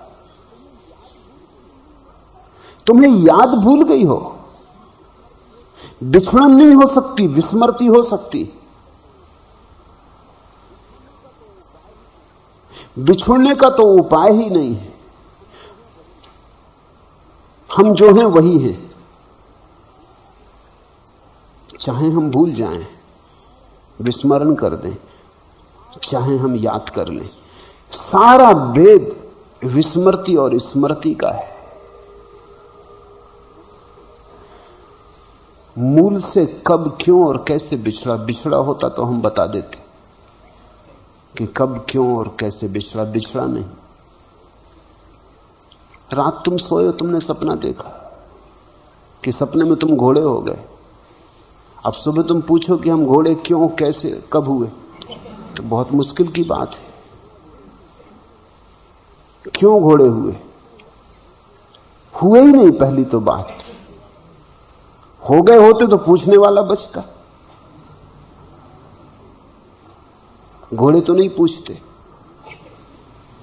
तुम कभी हुए नहीं, सिर्फ सपना देखा। सुबह जाग के तुमने पाया कि अरे खूब सपना देखा। जब तुम सपना देख रहे थे तब भी तुम घोड़े नहीं थे, याद रखना। हालांकि तुम बिल्कुल ही लिप्त हो गए थे उस भाव में कि घोड़ा हो गया। यही तो अष्टावक्र की मूल धारणा है। अष्टावक्र कहते हैं जिस बात से भी तुम अपने मैं भाव को जोड़ लोगे वही हो जाओगे। देहाभिमान तो देह हो गए, कहा मैं देह हूं तो देह हो गए। ब्रह्माभिमान, कहा कि मैं ब्रह्म हूं तो ब्रह्म हो गए। तुम जिससे अपने मैं को जोड़ लेते हो वही हो जाते हो। सपने में तुमने घोड़े से जोड़ लिया, तुम घोड़े हो गए। अभी तुमने शरीर से जोड़ लिया तो तुम आदमी हो गए। लेकिन तुम हुए कभी भी नहीं हो तो तुम वही जो तुम हो। जस के तस, वैसे के वैसे। तुम्हारे स्वभाव में तो कहीं कोई अंतर नहीं पड़ा है। इसलिए इस तरह के प्रश्न अर्थहीन हैं और इस तरह के प्रश्न पूछने में समय मत गमाओ। और इस तरह के प्रश्नों के जो उत्तर देते हैं वो तुमसे भी ज्यादा ना समझ। ज़ैन फकीर बोकुजू के जीवन में उल्लेख है, एक दिन सुबह उठा और उठ के उसने अपने प्रधान शिष्य को बुलाया और कहा कि सुनो, मैंने रात एक सपना देखा, उसकी तुम व्याख्या कर सकोगे? उस शिष्य ने कहा कि रुके, मैं थोड़ा पानी ले आऊं, आप हाथ मुंह पहले धो ले। वो मटकी में पानी भर लाया और गुरु का उसने हाथ मुंह धुलवा दिया। जब वो हाथ मुंह धुला रहा था तभी दूसरा शिष्य पास से गुजरता था। गुरु ने कहा सुनो, मैंने रात एक सपना देखा, तुम उसकी व्याख्या करोगे? उसने कहा कि ठहरो, एक कप चाय ले लेना, आपके लिए अच्छा रहेगा। वो एक कप चाय ले आया। गुरु खूब हंसने लगा। उसने कहा कि अगर तुमने व्याख्या की होती मेरे सपने की तो मार के बाहर निकाल देता। सपने की क्या व्याख्या? अब देख भी लिया, जाग भी गया, अब छोड़ो पंचायत। शिष्यों ने बिल्कुल ठीक उत्तर दिए। वो कसौटी थी, वो परीक्षा थी उनकी, वो परीक्षा का क्षण आ गया था। एक शिष्य पानी ले आया कि आप हाथ मुंह धो लें। अब सपना गया, अब मामला खत्म करें। अब और व्याख्या क्या करनी? सपना सपना था, बात खत्म हो गई, व्याख्या क्या करनी? व्याख्या सत्य की होती, सपनों की थोड़ी। झूठ की क्या व्याख्या हो सकती है? जो हुआ ही नहीं उसकी क्या व्याख्या हो सकती है? इतना काफी है कि जान लिया सपना था, हाथ मुंह धो लें, अब बाहर आ ही जाए। जब आ ही गए, दूसरे युवक ने भी ठीक किया कि चाय ले आया कि हाथ मुंह तो धुल गया लेकिन लगता है थोड़ी नींद बाकी, आप ठीक से चाय पी लें, बिल्कुल जाग जाएं। यही मैं तुमसे कहता हूं, हाथ मुंह धो लो, चाय पी लो। तुम कभी अलग हुए नहीं, अलग होने का कोई उपाय नहीं है। फिर पूछते हैं अंश का मूल से पुनर्मिलन, कभी ना बिछड़ने वाला मिलन संभव है या नहीं? जब तुम बिछड़े ही नहीं तो मिलन की बात ही बकवास है। इसलिए तो अष्टावक्र कहते हैं कि मुक्ति का अनुष्ठान, मुक्ति का बंधन। वो क्या कह रहे हैं? वो ये कह रहे हैं जिससे तुम कभी अलग ही नहीं हुए उससे मिलने की योजना, तो हद हो गई पागलपन की। तो ये योजना ही तुम्हें मिलने ना देगी। थोड़ा सोचो, अगर तुम अपने घर के बाहर कभी गए ही नहीं तो घर लौटने की चेष्टा तुम्हें जागने ना देगी। एक शराबी रात घर लौटा, ज्यादा पी गया, दरवाजे पर टटोल के तो देखा लेकिन समझ में ना आया अपना मकान है। उसकी मां ने दरवाजा खोला तो उसने कहा, हे बूढ़ी मां, मुझे मेरा घर का पता बता दे। वो बूढ़ी कहने लगी, तू मेरा बेटा है, मैं तेरी मां हूं पागल, ये तेरा घर है। उसने कहा कि मुझे भरमाओ मत, मुझे भटकाओ मत। इतना मुझे पक्का है कि घर यहीं कहीं है, लेकिन कहां? मोहल्ले के लोग इकट्ठे हो गए, लोग समझाने लगे। अब शराबी को समझाने की जरूरत नहीं होती। शराबी को जो समझाएं वो भी शराब पिए। वो समझाने लगे कि यही तेरा घर है, सिद्ध करने लगे, प्रमाण जुटाने लगे कि देख ये देख। इतनी बात समझ ही नहीं रहे कि वो आदमी शराब पिए, कहां प्रमाण। उसे न मालूम क्या क्या दिखाई पड़ रहा है जिसकी तुम सोच भी नहीं कर सकते। जो तुम्हें दिखाई पड़ रहा है उसे दिखाई पड़ ही नहीं रहा, वो किसी दूसरे लोक में है। वो अपनी मां को नहीं पहचान रहा, क्या खाक अपने घर को पहचानेगा? वो अपने को नहीं पहचान रहा, वो क्या किसी और को पहचानेगा? उसके पीछे एक दूसरा शराबी आया, वो अपनी बैलगाड़ी जोते चला आ रहा, तो उसने कहा कि तू मेरी बैलगाड़ी में बैठ, मैं तुझे पहुंचा दूंगा तेरे घर। उसने कहा कि ये आदमी ठीक मालूम होता। सदगुरु मिल गए। ये सब तो ना समझ थे। हम पूछते हैं हमारा घर कहां है, बस वो एक ही रट लगाए हुए कि यही तेरा घर। हम क्या अंधे? ये आदमी सदगुरु है। तुम ध्यान रखना, तुम गलत प्रश्न पूछोगे, तुम गलत गुरुओं के जाल में पड़ जाओगे। एक बार तुमने गलत प्रश्न पूछा तो कोई ना कोई गलत उत्तर देने वाला मिल ही जाएगा। ये जीवन का नियम है। पूछो कि उत्तर देने वाला तैयार है। सच तो ये कि तुम न पूछो तो उत्तर देने वाले तैयार है, वो तुम्हें खोज ही रहे। इस तरह के प्रश्न पूछ के तुम केवल उलझनों में अपने को डालने का आयोजन करते हो। क्या पुनर्मिलन संभव है? बिछड़न हुई ही नहीं, विदा कभी ली ही नहीं, पुनर्मिलन की बात ही क्या करनी। और फिर पूछते हैं कि क्या न बिछुड़ने वाला मिलन संभव है? कहीं ऐसा ना हो कि मिलन हो फिर बिछड़ जाएं। ये सारी बातें सार्थक मालूम पड़ती हैं क्योंकि हमें याद ही नहीं कि हम कौन हैं। परमात्मा अगर भिन्न हो तो ये बातें सब सच हैं। परमात्मा तुम्हारा स्वभाव है। स्वभाव को भूल सकते हैं हम। ये भी हमारे स्वभाव में है कि हम स्वभाव को भूल सकते। एक मित्र ने पूछा है कि अगर आत्मा शुद्ध बुद्ध है और आत्मा अगर मुक्त है और आत्मा अगर असीम ऊर्जा है, परम स्वतंत्रता है, तो फिर वासना का जन्म कैसे हुआ?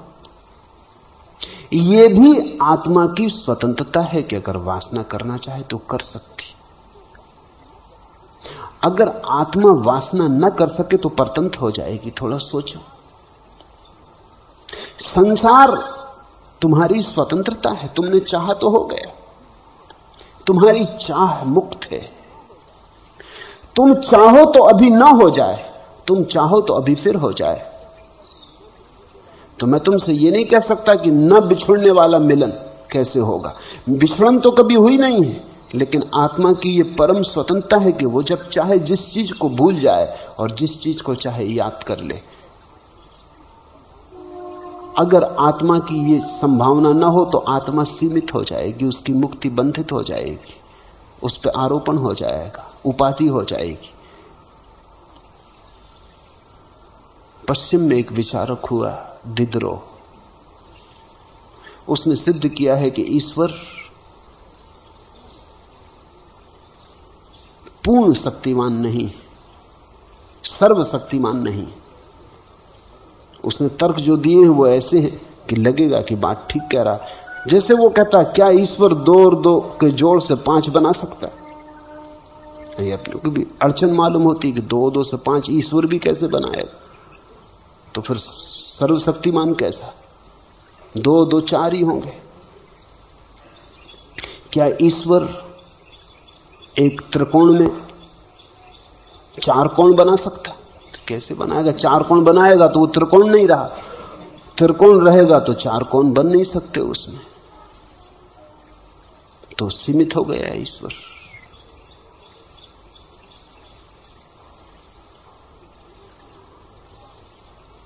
ईसाइयों की जो ईश्वर के बाबत धारणा है उसको तो दिदरो ने झचकोर दिया, लेकिन अगर दिदरो को भारतीयों की धारणा पता होती तो मुश्किल में पड़ जाता। वो कहते कि यही तो सारा उपद्रव है कि ईश्वर की स्वतंत्रता ऐसी को 2 2 5 बना देता, 2 2 3 बना देता। इसी को तो हम माया कहते हैं, जिसमें 2 2 5 हो जाते हैं, 2 2 3 हो जाते हैं। जब 2 2 4 हो गए माया के बाहर हो गए। यहां त्रिकोण चतुर्भुज जैसे बैठे,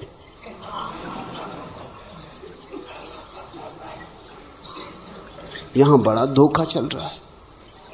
यहां कोई कुछ समझे है, कोई कुछ समझे, जो जैसा है वैसे भर का पता नहीं रहा। 2 2 चांद नहीं रहे, एक बात पक्की और सब हो गया। इसको ही हम माया कहते हैं। माया को हमने परमात्मा की शक्ति कहा है। तुमने कभी सोचा है इसका क्या अर्थ होता है? माया को हमने परमात्मा की शक्ति कहा है। इसका अर्थ हुआ कि अगर परमात्मा चाहे तो अपने को भ्रम देने की भी शक्ति उसमें है, नहीं तो सीमित हो जाएगा। वो परमात्मा भी क्या परमात्मा जो सपना ना देख सके? तो उतनी सीमा हो जाएगी कि सपना देखने में असमर्थ। नहीं, परमात्मा सपना देख सकता है। तुम सपना देख रहे हो, तुम परमात्मा हो जो सपना देख रहा है। जाग सकते हो, सपना देख सकते हो, और ये क्षमता तुम्हारी है। इसलिए तुम जब चाहो तब सपना देख सकते हो और तुम जब चाहो तब जाग सकते हो। ये तुम्हारी मर्जी है कि तुम अगर जागे ही रहना चाहो तो तुम जागे ही रहोगे, तुम अगर सपने में ही रहना चाहो तुम सपना देखते रहोगे। मनुष्य की स्वतंत्रता अबाध है, आत्मा की शक्ति अबाध है। सत्य और स्वप्न आत्मा की दो धाराएं, उन दो धाराओं में सब समाविष्ट है। तो तुम पूछते हो कि क्या पुनर्मिलन संभव है? पहले तो पुनर्मिलन कहो मत, पुनर्स्मरण कहो, तो तुमने ठीक शब्द उपयोग किया। फिर तुम पूछते हो कि क्या न बिछुड़ने वाला,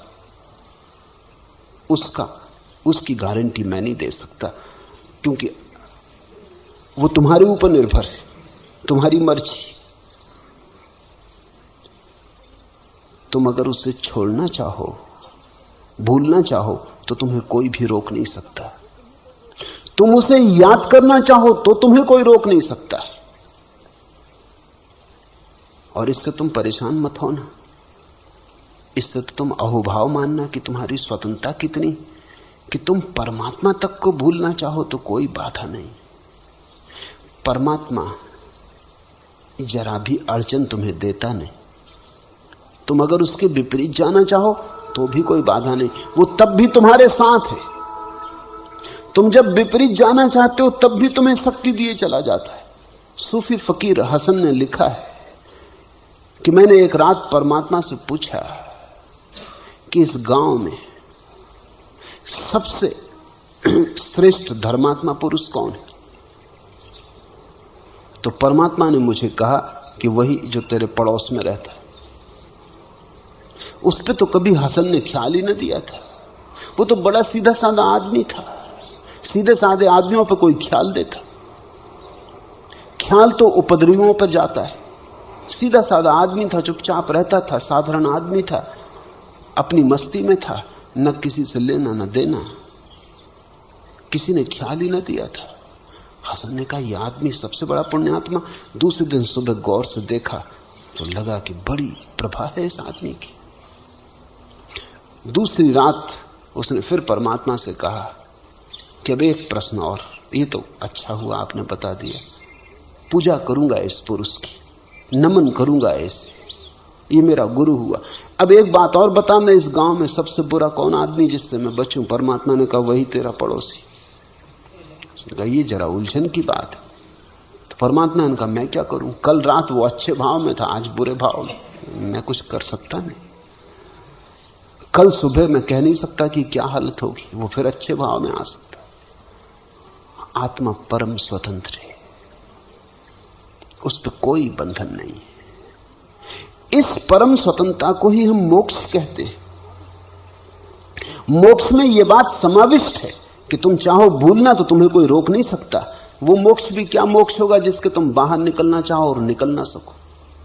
मैंने सुना है कि ईसाई पादरी मरा, स्वर्ग पहुंचा, तो वो बड़ा हैरान हुआ। कई लोग उसने देखे जंजीरों में, बेड़ियों में बंधे पड़े। उसने कहा ये मामला क्या है? स्वर्ग में जंजीरें, बेड़ियां? उन्होंने कहा ये वापस, ये अमेरिकन है, वापस अमेरिका जाना चाहते। ये कहते वहीं ज्यादा मजा था। इनको हथकड़ियां डालनी पड़ी क्योंकि ये तो जरा सुख, स्वर्ग की तौहीन हो जाएगी। ये कहते हैं स्वर्ग में हमें रहना नहीं, हमें वापस अमेरिका जाना, वहां ज्यादा मजा था।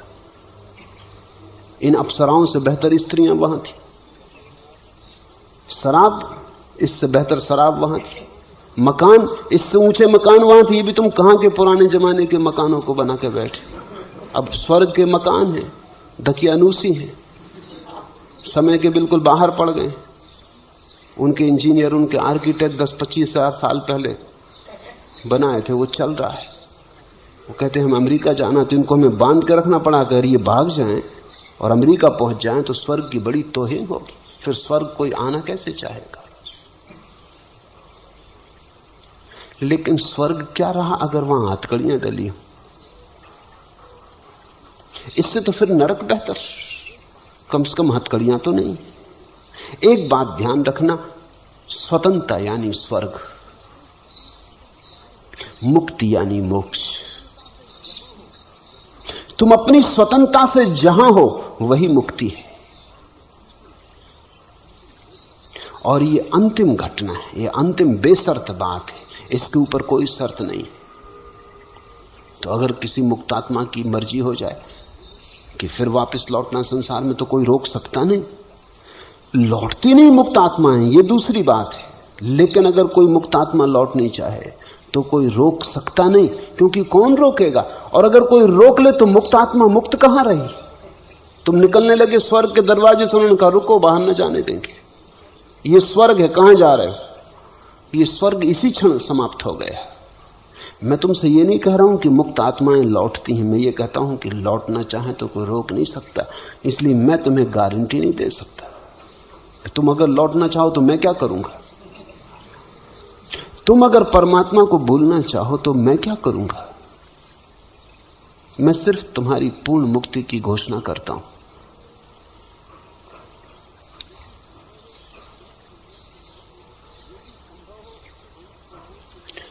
यदि संभव हो तो अंश को मूल से मिला देने की कृपा करें। बहुत सस्ते में तुम्हारा इरादा है। तुम ये कह रहे हो कि तुम तो मिलना नहीं चाहते, कोई मिला देने की कृपा करे। ये कैसे होगा? अगर तुम मिलना चाहते हो तो ही मिलना हो सकता है। ये तुम्हारी ही चाहत, ये तुम्हारी ही संकल्प, तुम्हारी ही आकांक्षा होगी, अभीप्सा होगी, तो कोई तुम्हें और नहीं मिला सकेगा। जबरदस्ती मोक्ष में ले जाने का कोई उपाय नहीं, न बाहर न भीतर। तुम अपनी मर्जी से जाते हो।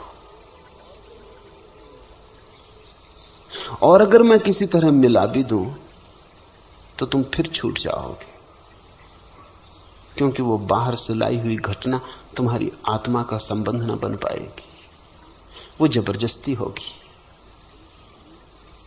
ये हो नहीं सकता। अन्यथा एक ही बुद्ध पुरुष सारी दुनिया को मुक्त कर देता। एक बुद्ध पुरुष काफी था, वो सबको मुक्त कर देता, सबको मिला देता। कोई बुद्ध पुरुषों की करुणा में कमी नहीं, उनकी करुणा में कोई कमी नहीं, लेकिन तुम्हारी मर्जी के खिलाफ कुछ भी नहीं हो सकता। और तुम्हारी मर्जी हो तो अभी हो सकता है, इसी क्षण हो सकता है। सुखी भव, अभी हो जाओ। और ये दूसरे से आकांक्षा रखना कि कोई तुम्हें मिला दे परमात्मा से, यही संसार में लौटने का उपाय है। दूसरे की आकांक्षा ही संसार में लौटने का उपाय है। कोई दूसरा सुख दे, कोई दूसरा प्रेम दे, कोई दूसरा आदर दे, वही पुरानी आदत अब कहती है कोई दूसरा मुक्त करवा दे, परमात्मा से मिला दे। मगर दूसरा, तुम कब तक कमजोर, निर्बल, नपुंसक बने रहोगे? कब तुम जागोगे अपने बल के प्रति? कब तुम अपनी वीरी की घोषणा करोगे? कब तुम अपने पैरों पर खड़े होगे? कभी पत्नी के कंधे पे झुके रहे, कभी सत्ताधिकारियों के कंधे पे झुके रहे, कभी नेताओं के कंधों पे झुके रहे। मैंने सुना है दिल्ली के पास कुछ मजदूर सड़क पर काम करने भेजे गए। वो वहां पहुंच तो गए, लेकिन पहुंच के पता चला कि अपने फावड़े भूल आए, कुदालियां, फावड़े नहीं लाए। उन्होंने वहां से फोन किया इंजीनियर को कि कुदाली, फावड़े हम भूल आए, तत्काल भेजो। उन्होंने कहा भेजते हैं, तब तक तुम एक दूसरे के कंधे पर झुके रहो। मजदूर करते ही यही काम है, कुल्हाड़ी फावड़ा लेकर उस पर झुक के खड़े रहते हैं, विश्राम का सहारा। उस इंजीनियर ने कहा मैं भेजता हूं जितने जल्दी हो सके, तब तक तुम ऐसा करो एक दूसरे के कंधे पर झुके रहो। हम झुके हैं, कंधे बदल लेते हैं। फिर इन सब से छुटकारा हुआ तो गुरु का कंधा, कि अब कोई गुरु लगा दे पार, कि चलो तुम ही तारण तरण, तुम ही पार लगा दो। तुम अपनी घोषणा, अपने स्वत्व की घोषणा कब करोगे? तुम्हारी स्वत्व की घोषणा में ही तुम्हारे स्वभाव की संभावना है, फूलने की, खिलने की। ये कब तक तुम शरण गहोगे? कब तक तुम भिखारी रहने की जिद बांधे बैठे हो? परमात्मा भी भिक्षा में मिल जाए। जागो इस तंद्रा से। ऐसी कृपा करें कि बार बार इस कोलाहल में आके भयभीत न होना पड़े। इस कोलाहल में तुम आना चाहते हो इसलिए आते हो, और मजा यह है कि तुमको अगर एकांत में रखा जाए तो तुम भयभीत वहां भी हो जाओगे। कौन तुम्हें रोक रहा है? भाग जाओ हिमालय, बैठ जाओ एकांत में, वहां एकांत का डर लगेगा, भाग आओगे कोलाहल में वापस। कोलाहल में हम इसलिए रह रहे हैं कि एकांत में डर लगता है। अकेले रह नहीं सकते, भीड़ में बुरा लगता है, बड़ा मुश्किल है मामला। ना अकेले रह सकते ना भीड़ में रह सकते। तुमने कभी देखा जब तुम अकेले छूट जाते हो तो क्या होता है? अंधेरी रात में अकेले हो जंगल में, क्या होता है? आनंद आता है। कोलाहल में ज्यादा बेहतर लगता है। कोई मिल जाए, कोई बातचीत हो जाए। अकेले में तुम बहुत घबराने लगते हो कि मरे, अकेले में तो मौत लगती है। परमात्मा में डूबोगे तो बिल्कुल अकेले रह जाओगे, क्योंकि दो परमात्मा नहीं है दुनिया में, एक परमात्मा है। डूबे कि अकेले हुए। परमात्मा में डूबे कि तुम ना रहे, परमात्मा परमात्मा ना रहा, बस एक ही बचा। इसलिए तो ध्यान की तैयारी करनी पड़ती ताकि तुम एकांत का थोड़ा रस लेने लगो। इसके पहले कि परम एकांत में उतरो, एकांत में थोड़ा आनंद आने लगे, धुन बजने लगे, गीत गूंजने लगे, एकांत में रस आने लगे, तो फिर तुम परम एकांत में उतर सकोगे। यह अभ्यास है परमात्मा को झेलने का। अगर तुम मुझसे पूछो तो मैं कहूंगा कि ध्यान परमात्मा को पाने की प्रक्रिया नहीं। परमात्मा तो बिना ध्यान के भी पाया जा सकता है। ध्यान परमात्मा को झेलने का अभ्यास। ध्यान पात्रता देता है कि तुम झेल सको। परम एकांत उतरेगा, फिर तुम बिल्कुल अकेले रह जाओगे। फिर न रेडियो, न टेलीविजन, न अखबार, न मित्र, न क्लब, न सभा समाज, कुछ भी नहीं। बिल्कुल अकेले रह जाओगे। उस अकेले की तैयारी है। मैं तो तैयार हूं तुम्हें कोलाहल के बाहर ले चलूं, लेकिन तुम तैयार हो? तुम अकेले में भी बैठते हो तो तुम्हारे सिर में कोलाहल चलाने लगते हो। जिन मित्रों को घर छोड़ा है उनसे सिर में बात करने लगते हो। जिस पत्नी को घर छोड़ा है उससे सिर में बात करने लगते हो। सारी भीड़ फिर इकट्ठी कर लेते हो, कल्पना का जाल बुनने लगते हो। अकेले तुम रह ही नहीं सकते, इसलिए तो तुम बार बार लौट आते हो। संसार में तुम अकारण नहीं लौट रहे हो, संसार में तुम अपने ही कारण लौट रहे हो। यह कोलाहल तुमने चाहा है, इसलिए तुम्हें मिला है। आदमी का हयात कुछ भी नहीं। बात यह है कि बात कुछ भी नहीं। आदमी का हयात कुछ भी नहीं। आदमी की जिंदगी कोई जिंदगी थोड़ी है, जिंदगी तो परमात्मा की है। बात यह है कि बात कुछ भी नहीं। आदमी तो बेबात की बात है।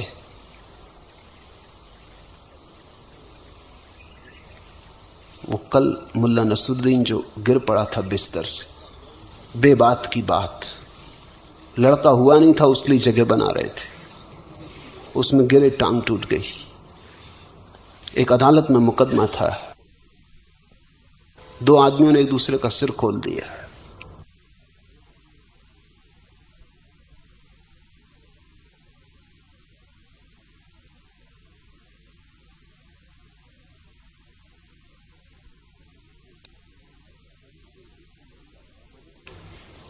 मजिस्ट्रेट ने पूछा मामला क्या है। वो दोनों बड़े सच्चा, उन्होंने कहा मामला क्या बताएं, मामला बताने में बड़ा संकोच होता। आप तो जो सजा देना हो दे दो। उसने कहा फिर मामला भी तो पता चले, सजा किसको देने। तो वो दोनों एक दूसरे की तरफ देखें कि तुम ही कह दो।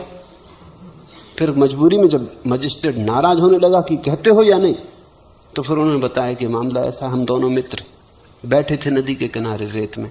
ये मित्र कहने लगा कि मैं एक भैंस खरीद रहा हूं। मैंने कहा भैंस मत खरीदो, क्योंकि मैं एक खेत खरीद रहा हूं, और तुम्हारी भैंस खेत में घुस जाए तो अपनी जिंदगी भर की दोस्ती खराब हो जाए।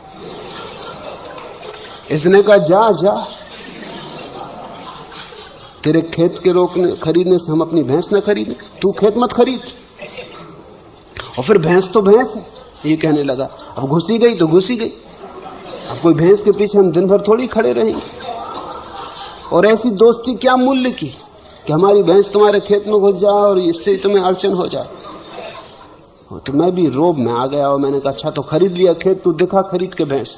तो मैंने ऐसा जमीन पर रेत पर लकड़ी से खेत बना दिया कि ये रहा खेत, और इस मूर्ख ने एक दूसरी लकड़ी से भैंस घुसा दी। झगड़ा हो गया, मारपीट हो गई। अब आपसे क्या कहें, आप सजा दे दो, कहने में संकोच होता है। आदमी का हयात कुछ भी नहीं, बात यह है कि बात कुछ भी नहीं। तूने सब कुछ दिया है इंसान को, फिर भी इंसान की जात कुछ भी नहीं। इस तराबे दिलो जिगर के सिवा शौक की वारिदात कुछ भी नहीं। हुस्न की कायनात सब कुछ है, इसकी कायनात कुछ भी नहीं। आदमी पैरहन बदलता है, यह हयातो मयात कुछ भी नहीं। आदमी सिर्फ कपड़े बदलता है, न तो जिंदगी कुछ है न मौत कुछ है। आदमी पैरहन बदलता है, यह हयातो मयात कुछ भी नहीं। आदमी का हयात कुछ भी नहीं, बात यह है कि बात कुछ भी नहीं। इतना तुम्हें समझ में आ जाए कि तुम बेबात की बात हो, कि तुम्हें सब समझ में आ गया। आखिरी प्रश्न, कब से आपको पूछना चाहती हूं, कृपया आप ही बताएं कि क्या पूछूं। मेरे प्रणाम स्वीकार करें। पूछा है दुलारी ने। निश्चित ये बात है, वर्षों से मैं उसे जानता हूं, उसने कभी कुछ पूछा नहीं। बहुत थोड़े लोग हैं जिन्होंने कभी कुछ न पूछा हो। ये पहली दफा उसने पूछा, ये भी कुछ पूछा नहीं। कब से आपसे पूछना चाहती हूं, कृपया आप ही बताएं कि क्या पूछूं। जीवन का वास्तविक प्रश्न ऐसा है कि पूछा नहीं जा सकता। जो प्रश्न तुम पूछ सकते हो वो पूछने योग्य ही नहीं, जो तुम नहीं पूछ सकते वही पूछने योग्य है। जीवन का वास्तविक प्रश्न शब्दों में बांधा नहीं जा सकता। जीवन का प्रश्न तो केवल सुनी आंखों से, जिज्ञासा भरी आंखों से निवेदित किया जा सकता है।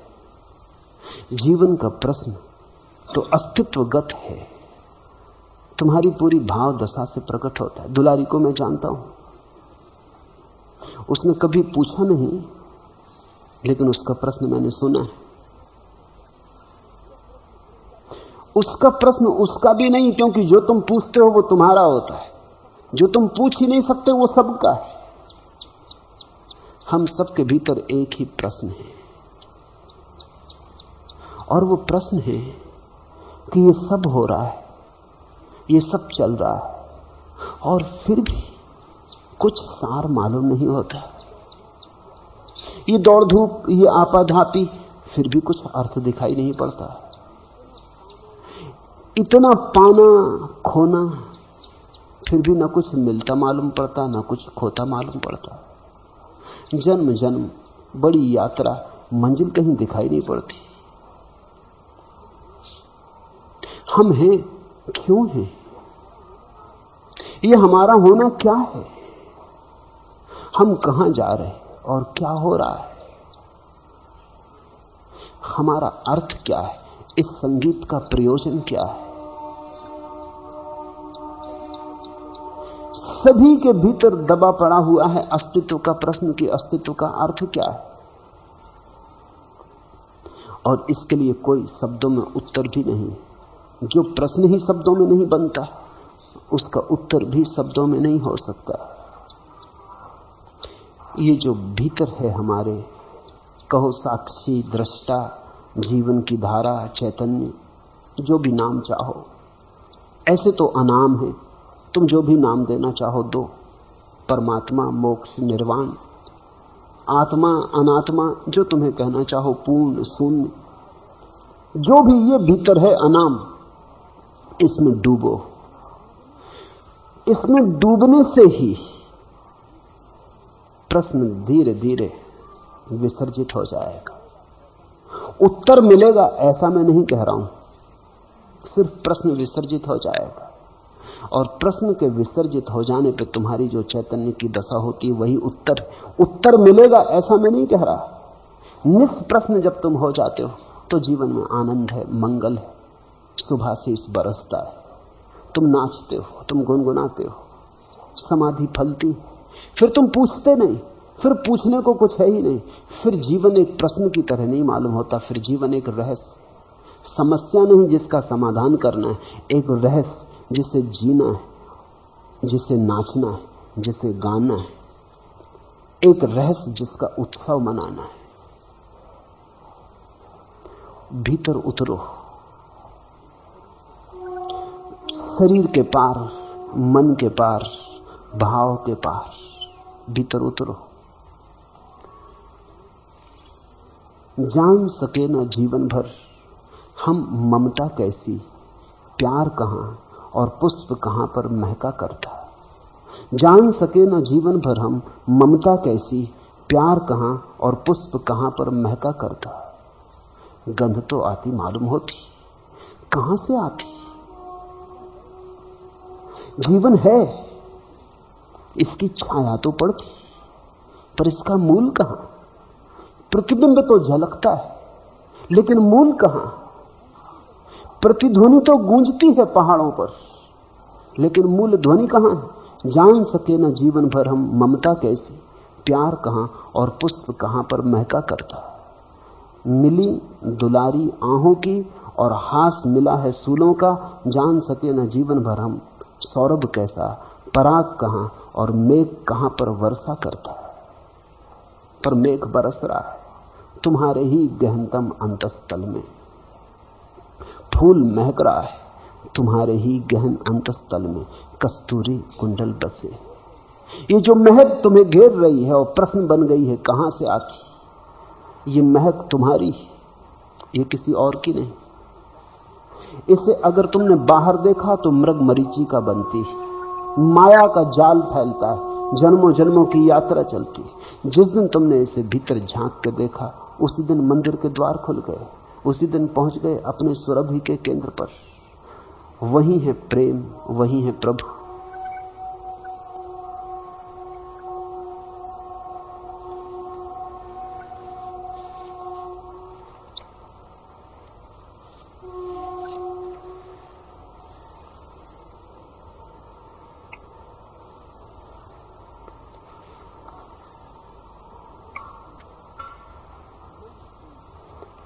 मन उलझाए रखता बाहर,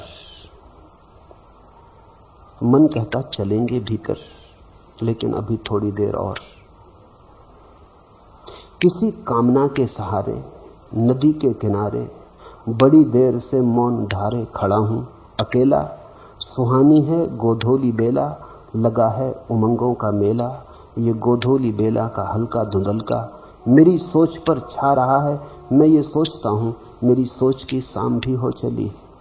बड़ी बेकली है मगर जिंदगी में निराशा में भी एक आशा पली है। मचल अभी कुछ देर और ए दिल, सुहाने धुंधलके से हंसकर गले मिल, अभी रात आने में काफी समय। मन समझाए चला जाता थोड़ी देर और, थोड़ी देर और भुला लो अपने को सपनों में। थोड़ी देर और दौड़ लो मृग मरीचिकाओं के पीछे, बड़े सुंदर सपने। और फिर अभी मौत आने में तो बहुत देर है। इसलिए तो लोग सोचते हैं संन्यास लेंगे, प्रार्थना करेंगे, ध्यान करेंगे बुढ़ापे में, जब मृत्यु द्वार पर आके खड़ी हो जाएगी। जब एक पैर उतर चुकेगा कब्र में, तब हम एक पैर ध्यान के लिए उठाएंगे। मचल्ले अभी और कुछ और, मचल्ले अभी और कुछ देर ए दिल, सुहाने धुंधलके से हंसकर गले मिल, अभी रात आने में काफी समय। ऐसे हम टाले जाते, रात आती चली जाती। काफी समय नहीं, रात आ ही गई। बहुत बार हमने ऐसे ही जन्म और जीवन गमाया। मौत की हम प्रतीक्षा करते रहे, मौत आ गई ध्यान आने के पहले। एक जीवन फिर खराब गया, एक अवसर फिर व्यर्थ हुआ। अब इस बार ऐसा न हो, अब टालो मत।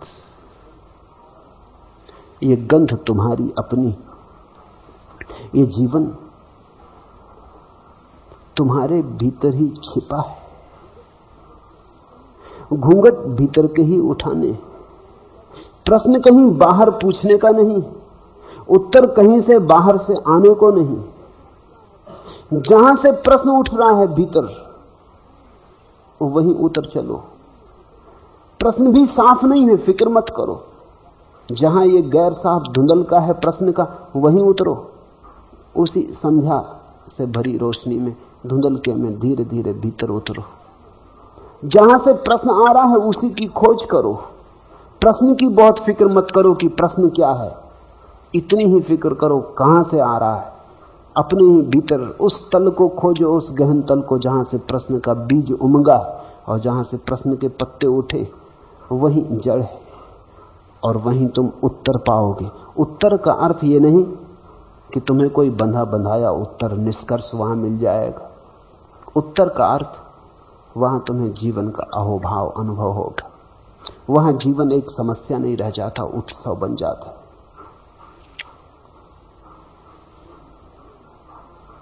एक चिकना मौन जिसमें मुखर तपती वासनाएं दाहक होती लीन होती, उसी में रवहीन तेरा गूंजता है छंद रिक्त विज्ञप्त होता है।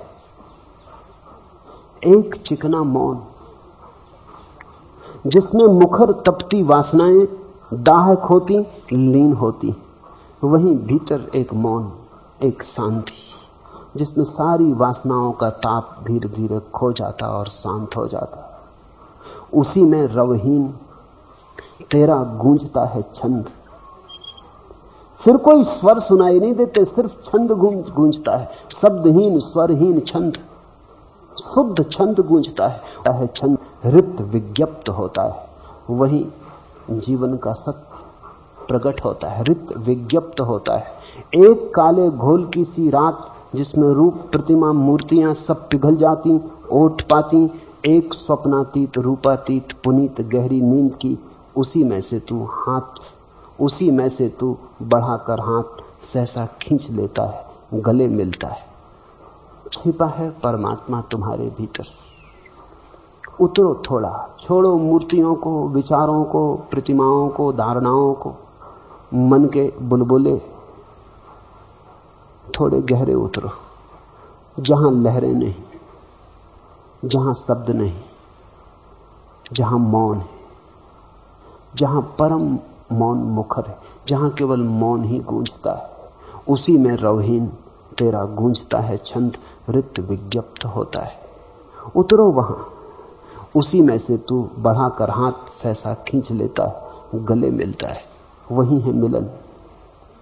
तुम जिसे खोजते हो तुम्हारे भीतर छिपा है। तुम जिस प्रश्न की तलाश कर रहे हो उसका उत्तर तुम्हारे भीतर छिपा है। जागो, इसी क्षण भोगो उसे। अष्टावक्र के सारे सूत्र एक ही खबर देते, पाना नहीं है उसे, पाया ही हुआ है। जागो और भोगो। हरिओम तत्सत। आज इतना ही।